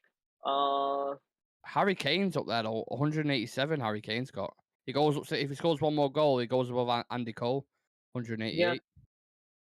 I think up right now, Harry Kane is the only person who can break his record, considering the age and considering the form he's in, considering the kind of consistency he's been under. I think he could be one of the guys who could break that record altogether. Yeah. But you're going with Andy. Which one are you going with? Yeah, I'll still stick with Andy Cole over Alan Shearer. Over the top all-time top Premier League goal scorer. Okay. Yeah. Okay. So Andy Cole or Aguero? I would still stick with Andy Cole. The only reason being, Wow. I would still stick with Andy Cole because definitely Aguero is, I would say, in this generation of Premier League football, he's one of the finest strikers to have ever played. I think he is one of the, I would say, after the takeover that happened at Manchester City, he was the player who actually built them up from the ground. I would say, of course, players like Robinho and everyone came in, but I think it was Aguero who actually, started the scene with the trophies actually coming in. The first trophy, the first Premier League trophy they won, actually came off that Aguero goal. And yeah, he's been a loyal servant for them, and he's on his day one of the best strikers you could actually dream of having actually. But yes, still, I think Andy Cole definitely trumps Aguero at their I'm best. I'm going to dive into the comments. So Sam's going with York, scumbag person though. York, Ugly Bear says York over Jamie Vardy. York over RVP. A bit of clashes there. RVP over Yeah. Owen. That's what Sam said. Wow. I Andy mean, Cole over Owen. That's what we've gone with. yeah, I disagree, but look, again, it's all down to personal opinion. And Andy said Andy Cole over Shearer all day long as well. And Andy Cole over Aguero. Fucking hell, there's a lot of Andy Cole. I've said Andy so many times there, and Jesus. My brain had just went stop right now, whatever it is you're doing, please. So yeah, Andy Cole's got a lot of fans in the comment section. Next up, you said Andy Cole over Aguero, didn't you? yeah. I'm just gonna say Andy Cole one more time so I can say Andy Cole, if you know what I mean with Andy Cole. Andy Cole or Harry Kane? I think I would go Harry Kane just because of the reason I think that he is going to be the guy to break that all-time record. I think like he's on 187 goals right now. Considering how Harry Kane actually performs in the league every single season, considering he's got Antonio Conte to work with this season itself, I would say even if he, consistently bags about 25 goals per season, he can actually break that record very easily. He Yeah. can actually break it. It's So mathematically and considering Harry Kane standards as well, he is a very, very good striker.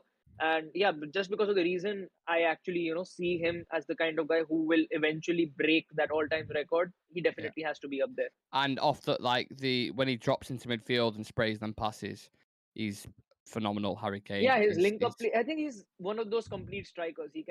He bags those assists, he bags those link up play, and actually, when it comes to his finishing, he's rock solid as well. yeah. So yeah, I'll go with Harry Kane just because I think Okay. that he's going to be the guy to break that record. You ready for the next one? Yeah, Harry Kane or Wayne Rooney? Wayne Rooney all day. All day, all day. Yeah, Wayne Rooney. definitely. I'm glad you said that. Yeah, I mean Rooney when he was in his prime, when he was fit without any injuries, Oh, he could take on 10 players yeah. all by Skinhead Rooney. himself. When he had that Yeah, skinhead and he was just snapping people, he was and he could dangerous. pretty much, when I still remember when Wayne Rooney was bald and he was actually, he went angry.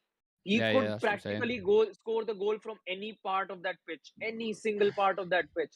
And yeah, I think if it weren't for injuries, he could have been even. I would even easily say he could have been a bigger player than Cristiano Ronaldo if it weren't for injuries. If it actually weren't for injuries. The sacrifices he made for the team as well, playing Yeah, in the Champions League final, playing out on the left so Ronaldo could go up top. He he didn't played like as a 10 play, as well. he didn't like playing as a number 9 because he couldn't get Yeah, involved in the game as much. I remember Rio saying in an interview like you used to have to always say to him, stay up top, stop dropping so deep. But it was just his natural game. But yeah, for what he did for the teams, I said he's United's greatest signing.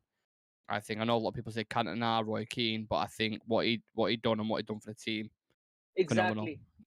exactly. Last one. Are you ready? Yeah, Wayne Rooney or Thierry Henry? yeah. I knew this one was coming. I think comparing the two, if you have to just compare it on the basis of pure talent, Thierry Henry does have that edge over Wayne Rooney when it just comes to talent, because the way Thierry Henry used to run with the ball, the way he, just used to glide past players, the way he, especially I think for Arsenal, he was absolute. I think he was one of the best players to actually ever play in the Premier League. And but once again, I would still say, seeing both of them, seeing both of them in their primes, I would still pick Wayne Rooney just because of the fact I think when I've seen Thierry Henry under pressure situations as well. I've seen how he likes to move about and link up with the players he actually had at that time with Arsenal. And then I've seen Wayne Rooney under pressure situations. And I think Wayne Rooney for us used to be that clutch player at one point of time. He I think, yeah, I'd still stick with Wayne Rooney. I So think King, when it comes to I think he's one of the most underrated strikers, one of the most underrated players to actually, be considered as one of the best players to ever play in the league. Because the only reason being, he didn't even play in the position where, he could actually play the best at. He played pretty much every single, in every single attacking slot in there and still provided us with the quality. the second half has kicked off, by the way, guys, and Yeah. King of the Hill is Wayne Rooney. So, Yeah. Wayne, if you're watching, congratulations. Shreyas has named you as King of the Hill of all-time Premier League strikers. I was going to do start, bench, sell, but with the game's kicked off Yeah. now, so we'll see if we've got a bit of Today's time win for it will after. take us to the 5th spot. Who's what?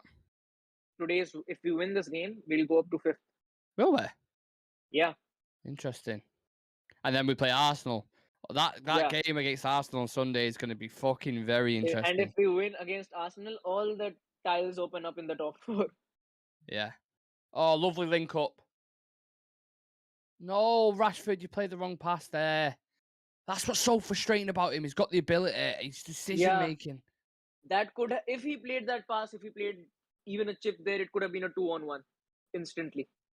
That's it. That's the annoying thing. Because Kevin De Bruyne in a situation like that. We won it back. Yeah, we give it back away. Ah. Yeah, because Kevin De Bruyne in a situation like that, he plays. That's the difference. That's the percentages and difference. Yeah. You know what I mean? That gets in behind, and we probably score a second there. We need to kill this game off. We need to kill it off. And also for all people who thought Haaland would flop at Manchester City. I don't know who that was. I don't even know if they exist. Yeah. He's gotten like 9. Is it 9 goals already? 9 Haaland? goals. Yeah, 9 goals already. Ridiculous. I was saying to my friend before, he's like, what if you went in the future in 100 years' time? That's what I'd expect a Premier League striker to look like. Yeah. Just this robotic, like, figure of a man who just looks like he was made in a lab. He looks like he could be in the Marvel series. Yeah. He actually looks like Thor's fucking brother or something. He looks mad. Could be an Avenger. I mean, if he keeps on scoring the way he's scoring right now, he could score 40 to 45 goals this season. 40 to 45 goals. I said at the very start he will score 30 plus goals. No doubt in my mind. Yeah. He's got a third of that now, and we're 5 games in. Yeah, I think it could easily go up to 40 plus the way he's playing right now. It's just been 4 games and he's got 9 goals itself. Yeah, and I think the only time we've seen numbers like that was when Messi and Ronaldo were in La Liga, wasn't it? Yeah. Like 40 goals just in the league. That is, unheard of. Freak-like. I think we started this, just going back to the game, we started first half off. Second. Yeah, it looked all right the first couple of minutes, but then I don't know. It's become a bit slower. Yeah. Dan in the chat saying Wayne Rooney's bicycle kick goal against City is the best for me. Oh, that's a good topic to discuss whilst we're watching this game. What is your favourite goal? I don't know if we should keep it to Man United goals or let's stick, because obviously we're a United channel. Let's stick to United goals. What do you think? What's the best goal you've seen in a United shirt? In a United shirt, for me, because I saw it live, I would say Robin van Persie's volley against Villa. Because you're at Old Trafford for that? Yeah. What's your? Yeah. I fucking know that. I was 1v1 Varane versus the school trip, Dewsbury Hall. Lissandro pushes him over. Yellow card for Lissandro. So that's most of our back line now. Booked.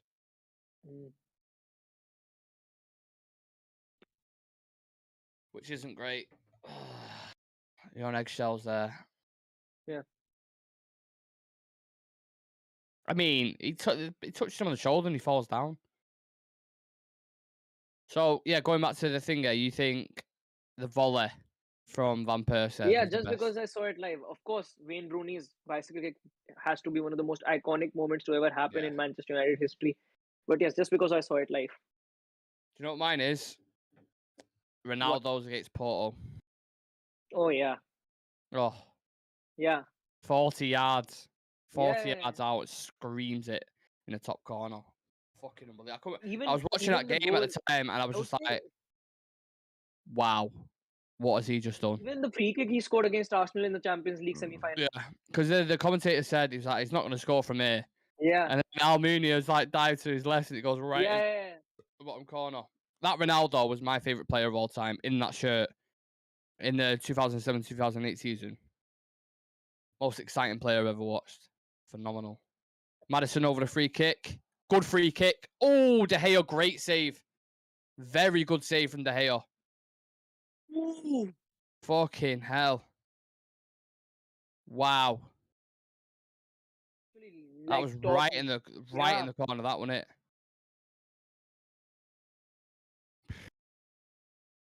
Yeah, and we need to take some of this pressure off. I feel like we're just defending now. Maddison's getting on it more as well. He's getting more involved. Spraying balls. Yeah, I think we need Casemiro. I think we need to bring Casemiro into this. I think Casemiro and even Ronaldo. I don't think Elanga can hold off for another 45 minutes. I agree. I'd put Sancho out to the right, Rashford out on the left, have him running at the wing backs, and then I'd put Ronaldo in the middle because Elanga's been non-existent this game, I think. He's just been running. And I also think Rashford, he's had bits that's been all right, but I just don't see him as a number 9. I prefer him out on the wing. But Leicester just knocking it about here, keeping a spell of possession. Jamie Vardy in behind. Ooh, bit of a push there. No, we're okay. I thought he was going to give that, to be fair. Yeah. Yeah, Maddison's slowly growing into the game a little bit more, which is worrying because he's their creative spark. Do you ever imagine if actually Oli got the players he originally wanted, what our team would potentially look like? Well, it's funny you mentioned that because Dan James has just signed for someone. Ooh, Harvey Dan Barnes James at the back post signed? there. Yeah, he signed for... Who's he signed for now? He signed for either Tottenham or Fulham, I think it is. I think Fulham would look more realistic. Well, Tottenham were in for him. Yeah.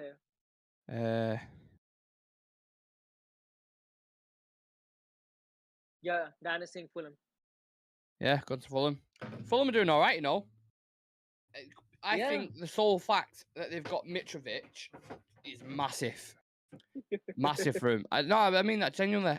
He scored like 4 or 5 goals already, Mitrovic. Yeah. Like, Andreas Pereira's performing for him as well. Exactly. That's what I was going to say. Andreas Pereira is playing really, really well and doing bits for them, especially while pressing.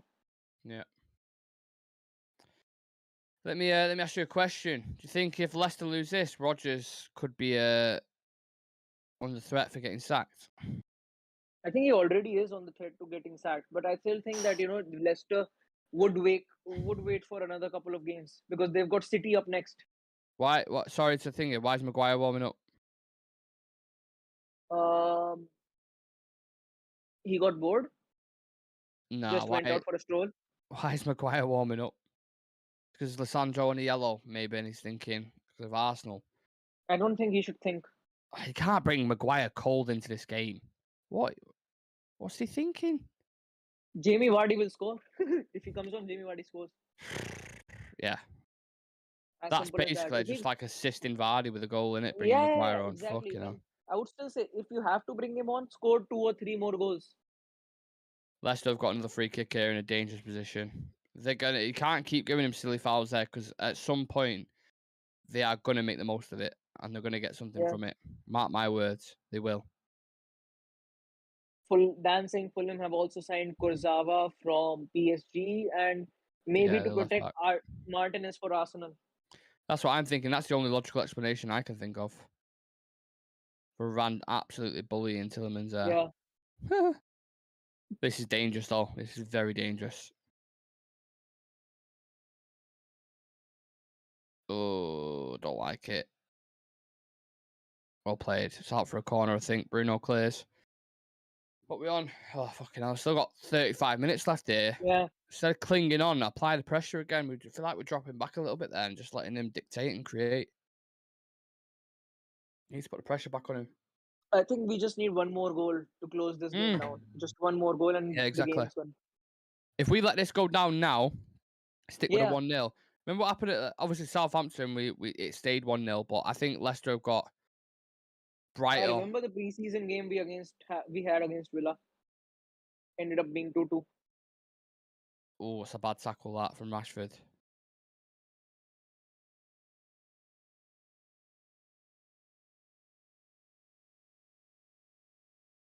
Yeah, we've got to make some subs soon, haven't we? Surely. Yeah. Is it just me feeling worried about this last 10 minutes? Or are you the same? Yeah. Because we haven't really had that much of the ball. Bring Casemiro on ASAP. Fucking hell. I don't know why Maguire is warming up. It's a mess up there. We don't play, we'll stay. I'm good right here. I'm waiting for you all. Yeah, come play. Rashford's absolutely twatted that right up the pitch.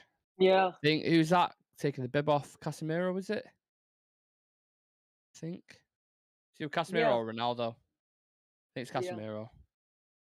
Yeah, Ronaldo It's is still intercepted. Inside. No, he needs to play a quick pass there. That surprises me that with Eriksen as well.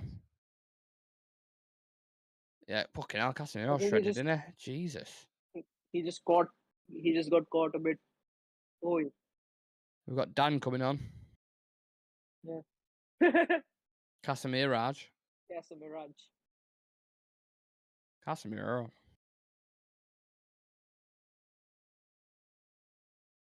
Well played, McTominay. This is words I often don't say. Casemiro's coming on for hopefully McTominay, not like the last game. I think he might take off Eriksen or something and leave McTominay on. I really hope not. Genuinely, I think he do because I think he's thinking about that Arsenal game. Then why? Then I would actually put Donny on. Yeah, that's a good point. Give Donny minutes. But I think Casemiro just reassures that back lineup, doesn't it? Bringing him in. Yeah, I would say, yeah, we've got 5 subs. Make use of 5 subs. Good pass from Tielemans. Leicester in here. Vardy against Varane. Lissandro out to Dallo. Under the cosh here. Well played, Rashford. Switch it. Yeah. Good play. Hold your line. Oh, he needs to play him in there. Composure, though. Bruno Fernandes. Yeah. Ooh. Just slight little decisions that they're making. They've got the ability there. They've got the space to kill him. Go get goals. Yeah. But they're just not making the right passes. Casemiro's coming on for... Anthony Langa. For Elanga. Okay. Yeah. Yeah, he's not had a great game. He's just basically been a runner in this team, to be honest. I think it means... Do you think that means Bruno out on the right, maybe? Yeah. And then Eriksen, McTominay is the 8s. Bring Casemiro in as 6.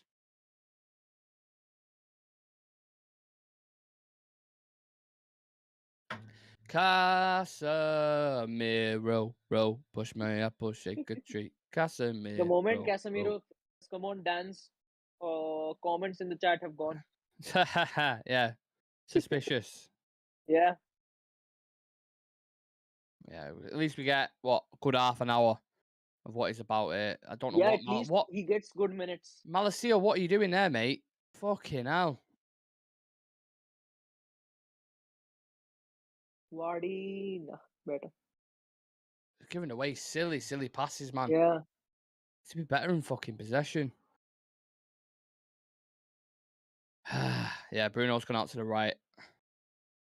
I think Rashford needs to come off. I think he needs to bring Ronaldo on.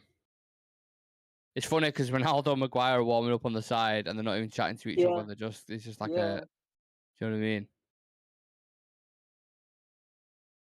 Bit of Risky to awkward go into defense tension. mode this early.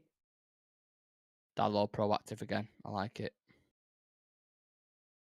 Casemiro. Melo has had a really good Beautiful game as pass. well. In behind.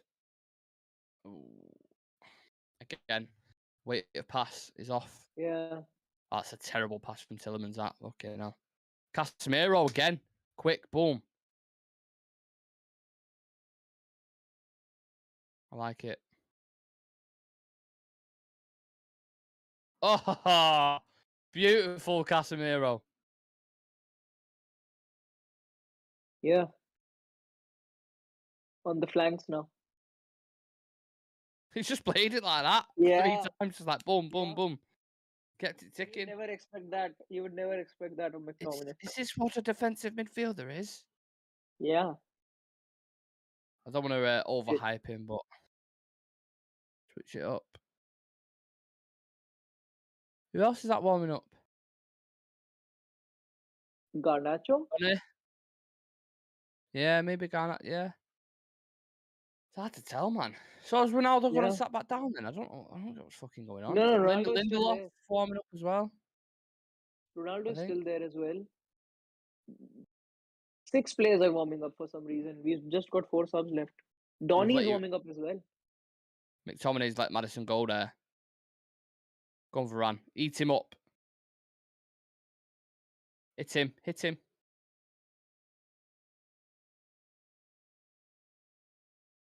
Yeah, they're starting to slow down the pressing now. Go on, Casemiro. Look at Bruno. Look at Bruno. Good ball. What a ball. Yeah. Rashford's in. Go, please. Where's please, that gone to? please. Christian Eriksen. Back out to Bruno. On the right hand side. I mean, this impact Casemiro's on straight Yeah. away. Fucking hell.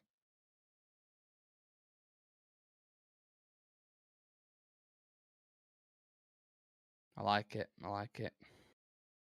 I like It was it. a I good like break. it. That was a good break. Lovely. Honestly, I'm not even just like saying it because he's just come on. He's just like simplifying the game straight away. Yeah. Making passes look light, crisp, with ease. Why the fuck has he not started this game? Hopefully he starts against Arsenal. Right, where's he at? Where's he at? Come on. Hit that school trip. Fucking Shrewsbury all.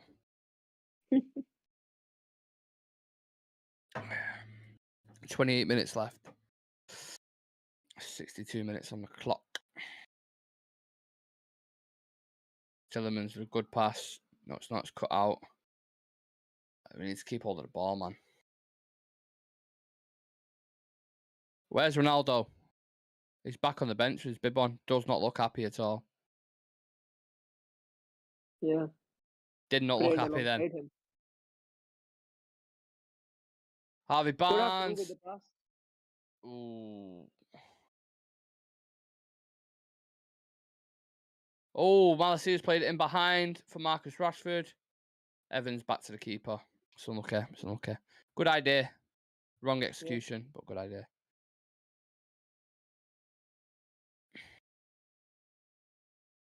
Wonder why he sent Ronaldo back. Don't know. Sam saying fans chanting attack, and we aren't doing it. Mark saying I'm baffled as to why Casemiro didn't start. Also immensely confused as to attacking setup. Get Ronaldo out on the pitch. Sam saying don't get why Rashford is still on. Embarrassing to keep him benched, but Rashford plays. LOL. Yeah.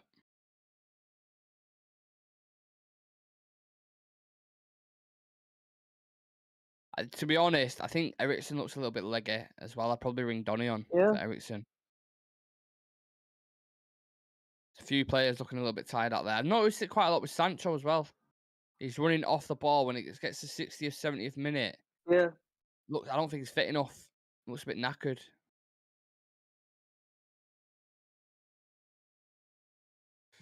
Yeah, there's some tweaks needed. Surely the manager's spotted it. I don't know what he's doing, but Maybe we could be seeing a lot of subs coming in. I mean, we haven't really seen 5 subs being actually used. Yeah. Eriksen looks exhausted. Rashford jogging. That's what I'm saying. Sancho looking like he's ready for bed. Eriksen needs to come off. Bring Yeah. Donny van de Beek on. Or Fred. Bring Fred on. Yeah. Because you know you're going to get 100% from him. We'll get the energy we need. And it's Casemiro just giving it away. less No, than, you even less can't than give a 40 foul minutes. away there. Shrewsbury Hall, the school trip. It's turned McTominay. And McTominay's given a fucking stupid foul away there. Right at the edge of the box. Right on the edge. That is a stupid fucking foul to give away. When you've got James Maddison over a free kick there. Fucking. That's going to cost us a goal, that. Maybe. It's not a good area to actually give a free kick to.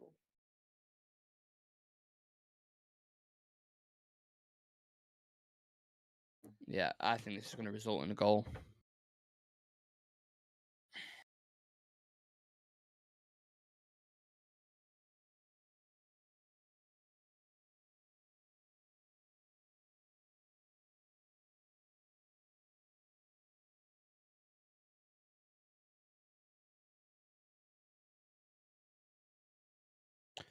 De Gea screaming at the wall.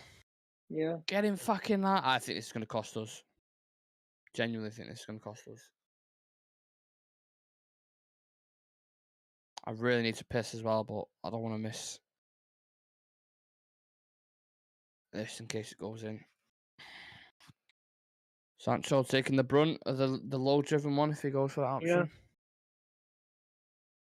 Go on, De Gea, this is your time to shine now. You made a great save before. Excuse me. Oh, no. I don't even want to watch it. Maddison steps over. He will be eager to put this in because he's a United fan as well. Please do not put this in. I said it'd go in when we give it away. Yeah. Oh, he's at the wall. Oh, thank God. Thank God. Oh. Keepers. Lovely. Right, I'm going for a piss. I'll be 2 seconds, Shreyas. Yeah. Okay, 2 seconds.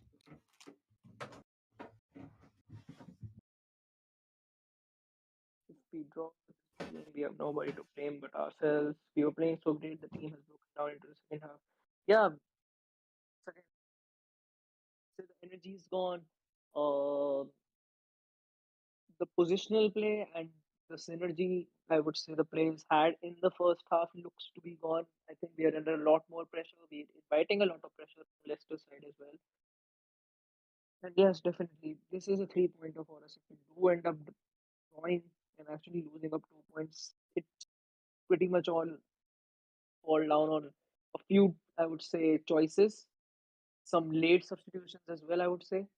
And I think it would come down Ten Hag because a lot of players look exhausted at the moment. Yes, Sancho as well. Probably could be saving them for the Arsenal game as well because Arsenal game is coming really soon. And he does want these players to be, at 100% for that game because it's not going to be an easy game against Arsenal as well.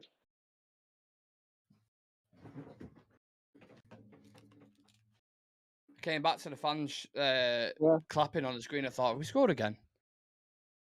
Out wide. Ronaldo's coming on for Sancho. For Sancho, yeah. Not surprised. Looks like a...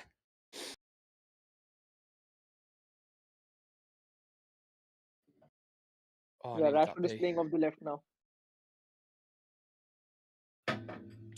Eriksen looking leggy as well. Bring Donny on. Yeah. I mean, right, that's the right sub to make, isn't it? Yeah. Fans are chanting Viva Ronaldo. Bruno in behind. Ooh, some lucky. Some lucky. Yeah, it'd be nice to see him at some point. I mean, to be fair, when he came on... Oh, he's already on. Oh, shit, I didn't know. Yeah. Yeah, when he came on against Thingy, he didn't really make like much of an impact. Do you know what I mean? I mean, he didn't really have the time. Plus, the games he was actually brought in, especially the games against Southampton, we were pretty much just trying to, offload the pressure that was coming on.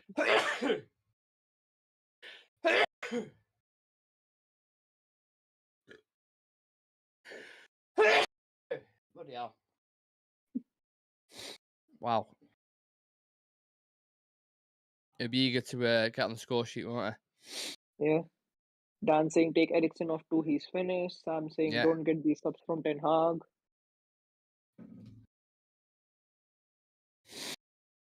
Nottingham Forest are signing so many fucking players. Who've the sign now? Sorry. Just seeing something in Nottingham Forest. I've agreed on a deal. Serge Aurier. Remember the right back for Spurs? Yeah. Yeah. Yeah, he got his contract terminated by Watford. Another long ball. Difference is we've got Ronaldo up top now. No, he's just fell over there. That was soft. Yeah. He does look visibly frustrated, Ronaldo. He looks a bit annoyed, like, why is he not starting this game?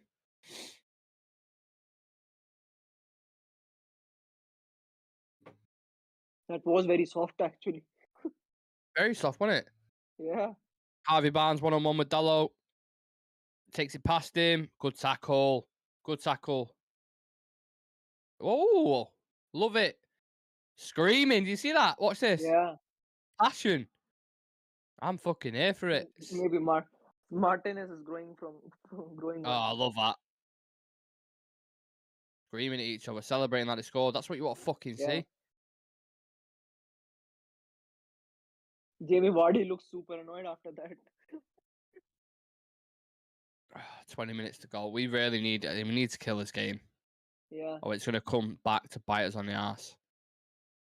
And we shifted to a high line. Immediately, even before the kick is being taken, we're shifting to a high line. We won the ball for some reason. Okay, no, we haven't. Oh, we have. Yeah, one for a throw in. Bring Donny on, man. Fucking hell. Or Fred. Any one of them. Yeah, bring somebody on.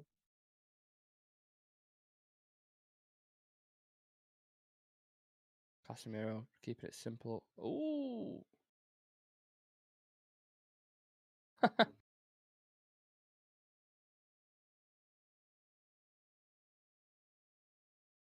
McTominay. Why is he constantly hugging players?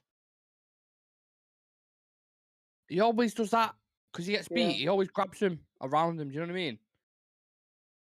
He doesn't have the pace, so he ends up trying to actually break the attack altogether or just, Well stopping the played, play for a moment. Lissandro.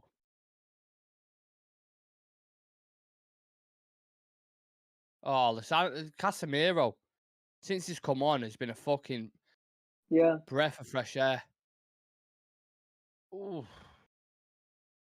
Almost a great pass from Eriksen. Dalot, put that ball in the box of Ronaldo. Ooh.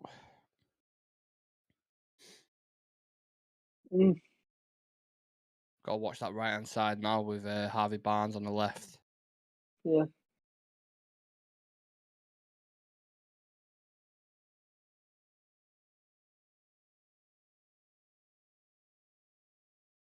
Oh, man. All it's going to take is like a 94th minute fucking set piece from them to score to absolutely ruin this game. What time is it there, Shreyas? Over in India. 2 a.m. 2 a.m. You feeling a bit tired? Yeah. Excuse me. Good pass, Bruno. Play it to Eriksen. Give it Eriksen. Bad pass. Donny will get 5 minutes. If we score, the game's killed. Yeah, exactly. Exactly.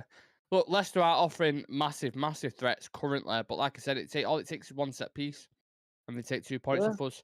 Ian Acho's coming on as well. Bit of an attacking threat. Loves to score against us. Yep. ex-City player.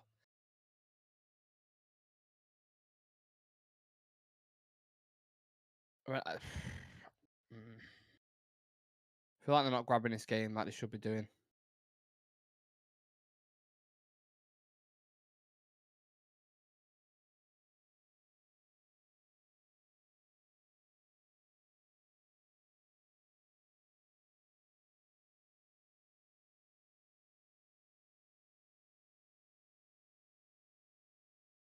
Madison having a little chat with McTominay.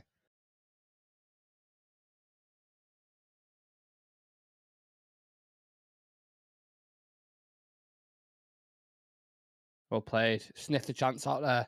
Well, Marcus. Oh, Tillemans has done really fucking well there. Really well. Casemiro. Oh, he's been fouled. I'm impressed. I've been impressed with him since he's come on. He's commanding the midfield. Yeah. But you know what it is? It's weird. You know how Varane is at centre back? It's just like not over aggressive, calm and calculated. He just reads it like very simple and boom. Tillemans going off. So indeed is the lone midfielder, Iheanacho and Vardy up top. Madison and Dewsbury Hall, so I think they probably I don't know what they're doing, going to a 4-3-3. Probably. A bit more offensive. Dancing, have you seen the funny bit of Griezmann contract about 30 minutes playtime? Have I seen what? The funny bit about Griezmann's contract about 30 minutes playtime. No. Atletico Madrid have actually been playing him for about just 28 minutes or 27 minutes, just so that they don't have to fill in the clause of paying them 40 million. Is that how much it is? 40 million? Fucking hell. Yeah. So they won't have the obligation.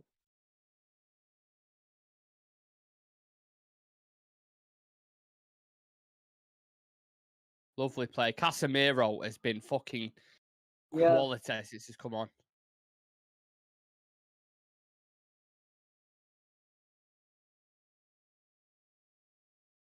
Honestly, he's what a breath of fresh air he is. Looks much more calm and composed. Yeah, I'm actually really impressed. Like, it's simple things, but we've been missing simple things. Eriksen has to come off. He can't. Switch it. Good pass. Well played, McTominay. Come on, Rashford. Get it back post for Ronaldo. Ooh, that's unlucky. Malacia, got the right idea there. It's wrong execution again. Ronaldo. McTominay. Does well again, McTominay. Oof. Need to kill this game. Need to kill it. Yeah. No, don't foul. No, he's looking for that. He was looking for that foul. I keep giving him proper fucking easy fouls, man. So frustrating.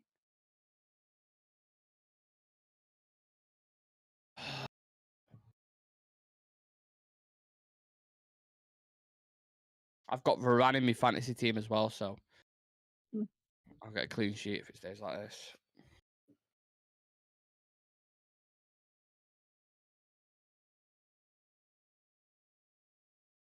Damn, it's a mess up bit. We don't need, but we don't play.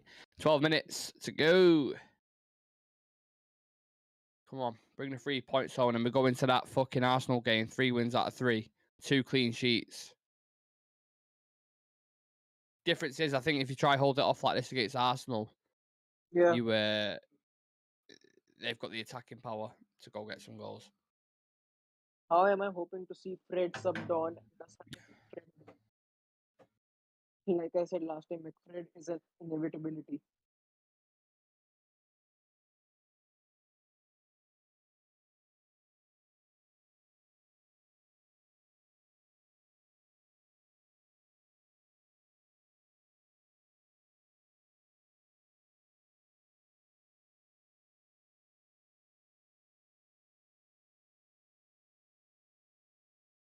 Yeah, for people watching now or people watching later, we'll do the review tomorrow. Yeah. Like a transfer preview, and then we'll look over the game and go for it because I know it's very late for you over there, Shreyas. Yeah. 2 in the morning. Another poor This performance. is Shreyas' review. Yeah, played well. 1-1-0. Casemiro's great.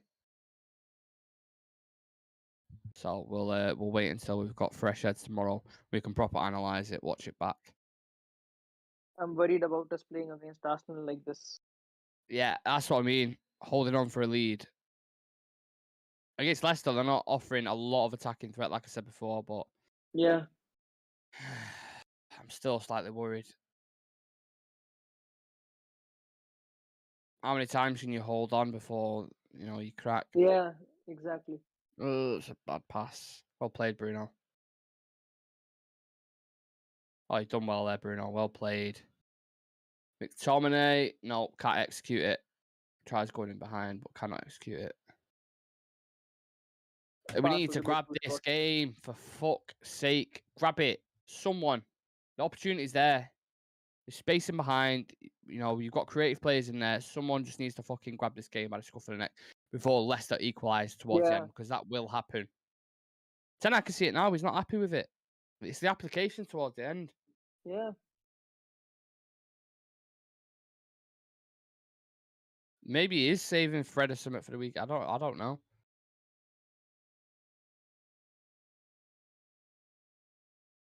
What is exciting, Shreyas? Anthony's be ready for for Arsenal on Sunday. Sorry.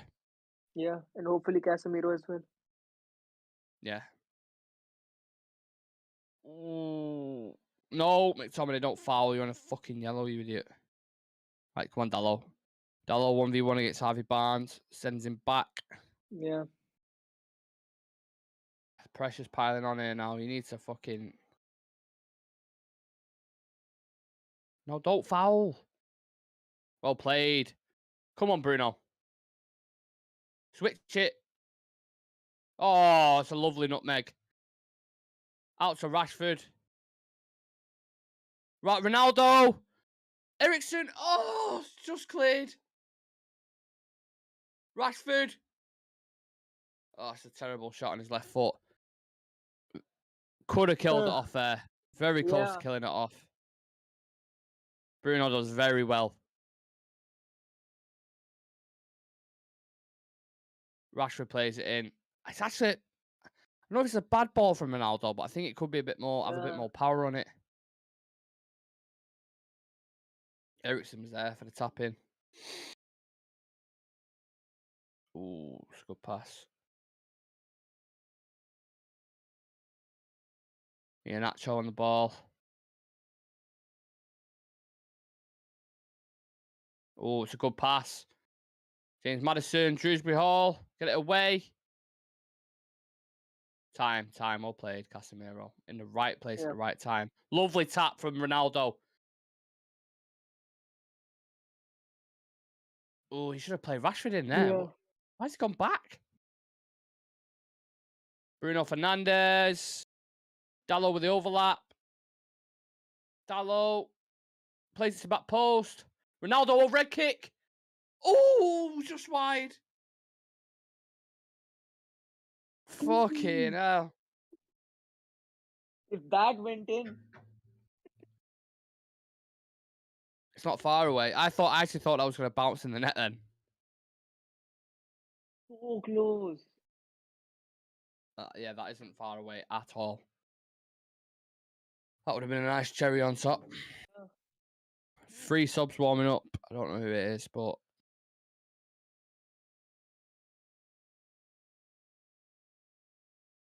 these last 7 minutes are going to be the longest 7 minutes of your life. Well played, McTominay. Played much better the second half. Have to give him his flowers. Lovely one-touch play between Bruno and Ronaldo. Ronaldo's in. Ronaldo! Oh, no one's at the back post to get it. Because Eriksen's absolutely knackered. Well played, though, boys. This is much better. Yeah. Much better. Once again, Ronaldo coming on, we're actually creating much more with crossing up ahead. Eriksen was just a bit. This is why I said if Donny van de Beek was in that situation there, he would have been at the back post. It's because Eriksen's fucked. Yeah.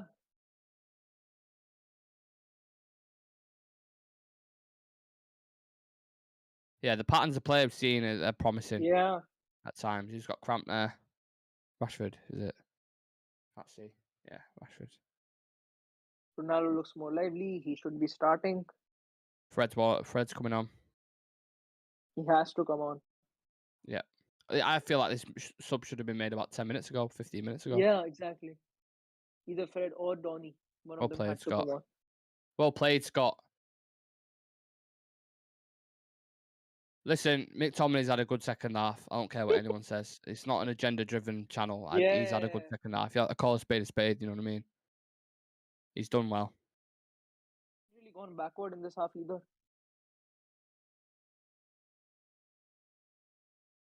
Eriksen on the ball. McTominay. That's it. Keep it ticking over. That's all you need to do. I don't know what Casemiro's doing there. Maybe he was looking for Bruno at the back post or something, but... Oh, come on, lads. 5 minutes.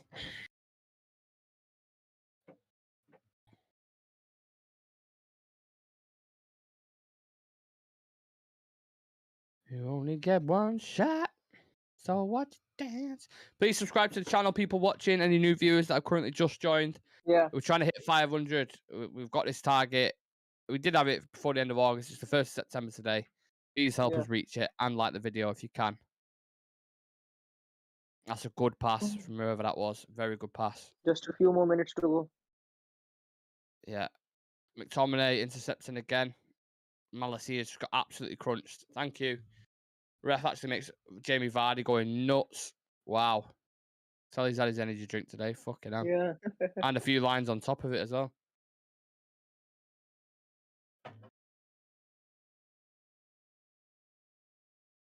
Oh, he actually gets the ball, to be fair. Bit of a follow through. Vardy's not happy about that. Yeah. Fuck off, Vardy. Get back to fucking cash converters. You fucking bum. Fuck off.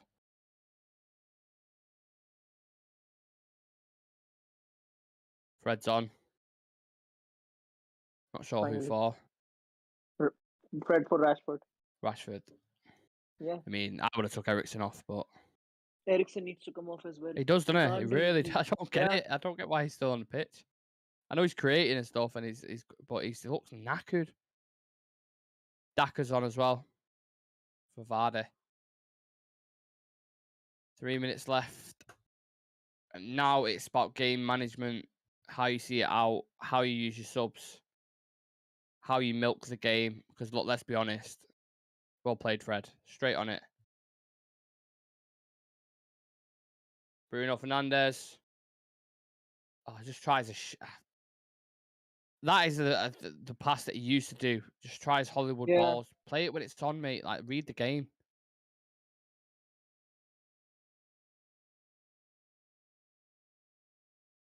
It was stupid, that.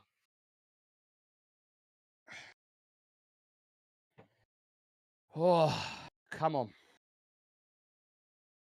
This clock has been going down so fucking slow. Till 2 minutes. Just 2 minutes.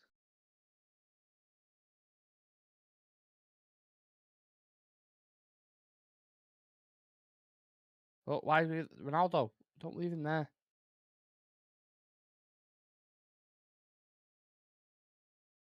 I feel like Ronaldo tries to conserve his energy all the time.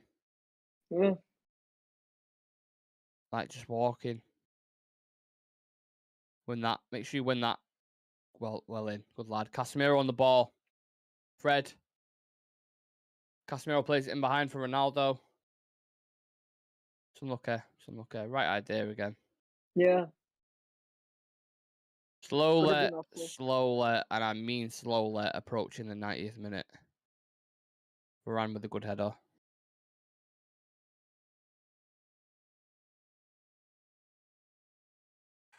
One minute. Come on. Until added time. How much added time do you think? I think 2 to 3 minutes. I don't think it's going to be that much. I think it's... We're not wasting time enough. You know them Jose Mourinho Exactly. tactics. Yeah. Well played, Bruno. Disrupt the play Well of the played, game. Ronaldo. Casemiro plays in Bruno. I don't know where he's going to go with it. Ooh, almost an own goal. Fucking hell. Right, we've got a corner. Keep it in the fucking corner. Bruno's give absolutely everything this game. Absolutely everything. Been super impressed with him, to be fair. He's had the odd time. He had the pass before that I was a bit annoyed with. But Yeah. apart from that, he has refined his game, to be fair. Now it's about game management. Keep it in that fucking corner. Keep getting set pieces. Keep winning the throw-ins. That's how you see a game out. There we go. Who's on it there? Eriksen. 10 seconds till the 4 90th added minute. 4 added minutes. Dominic inside his lace. 4? I don't Yeah. know about that. I won't say 4 minutes. Is Eriksen going to play it in or is he going to play it short? I think he's Short. Yeah, he's played it short. Throw in for United.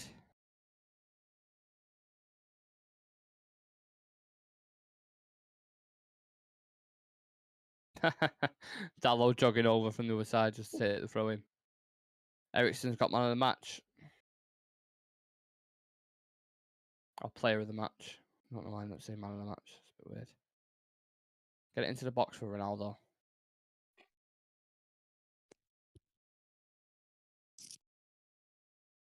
What is that? Malacia. Stupid pass. Make him go long. Make him go long.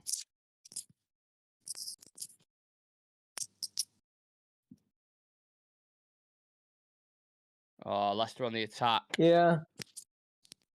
Harvey Barnes. Gives it Iheanacho. Gives it to the school trip. Maddison! Over. Gone over. Whew. I think that was their final chance of the game.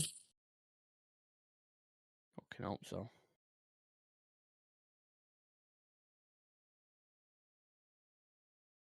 Tell you what, he's been their only dangerous player, Maddison, really. Yeah. Dewsbury always looks alright, but Maddison's been their main. Fucking hell, imagine if he went to Newcastle, they'd be absolutely fucked. Yeah. They bid for him, didn't they? 50 million. Newcastle, the midfield and the core that they built this season. Really good. Yeah. I've been They could impressed with him. They could be in top 8. Easily, they could be in top 8. Yeah, I think Joe Linton in that midfield, like, really good for him Yeah. as well. The fact that he's gone from a striker to a centre mid and performed really well as well. Like, he helps him aerially. His work rate off the ball is great.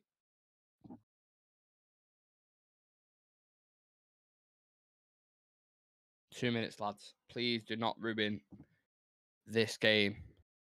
Thank you. Thank you. Ronaldo. Cristiano Ronaldo. Oh, I don't know. Who the fuck was that to? Who the fuck was that to, you dick? That was stupid, man. What are you doing? Oh, they're in behind. Oh, it's over. That stupid fucking defending. That full transition there was ridiculous. Absolutely ridiculous. If we would have conceded to that, I would have been fucking livid. Everything about that is onside there as well. Easy flick on. De Gea going nuts. Oh, God. Hopefully that's the last chance of the game. We've got a minute left. Time waste. Fucking time waste.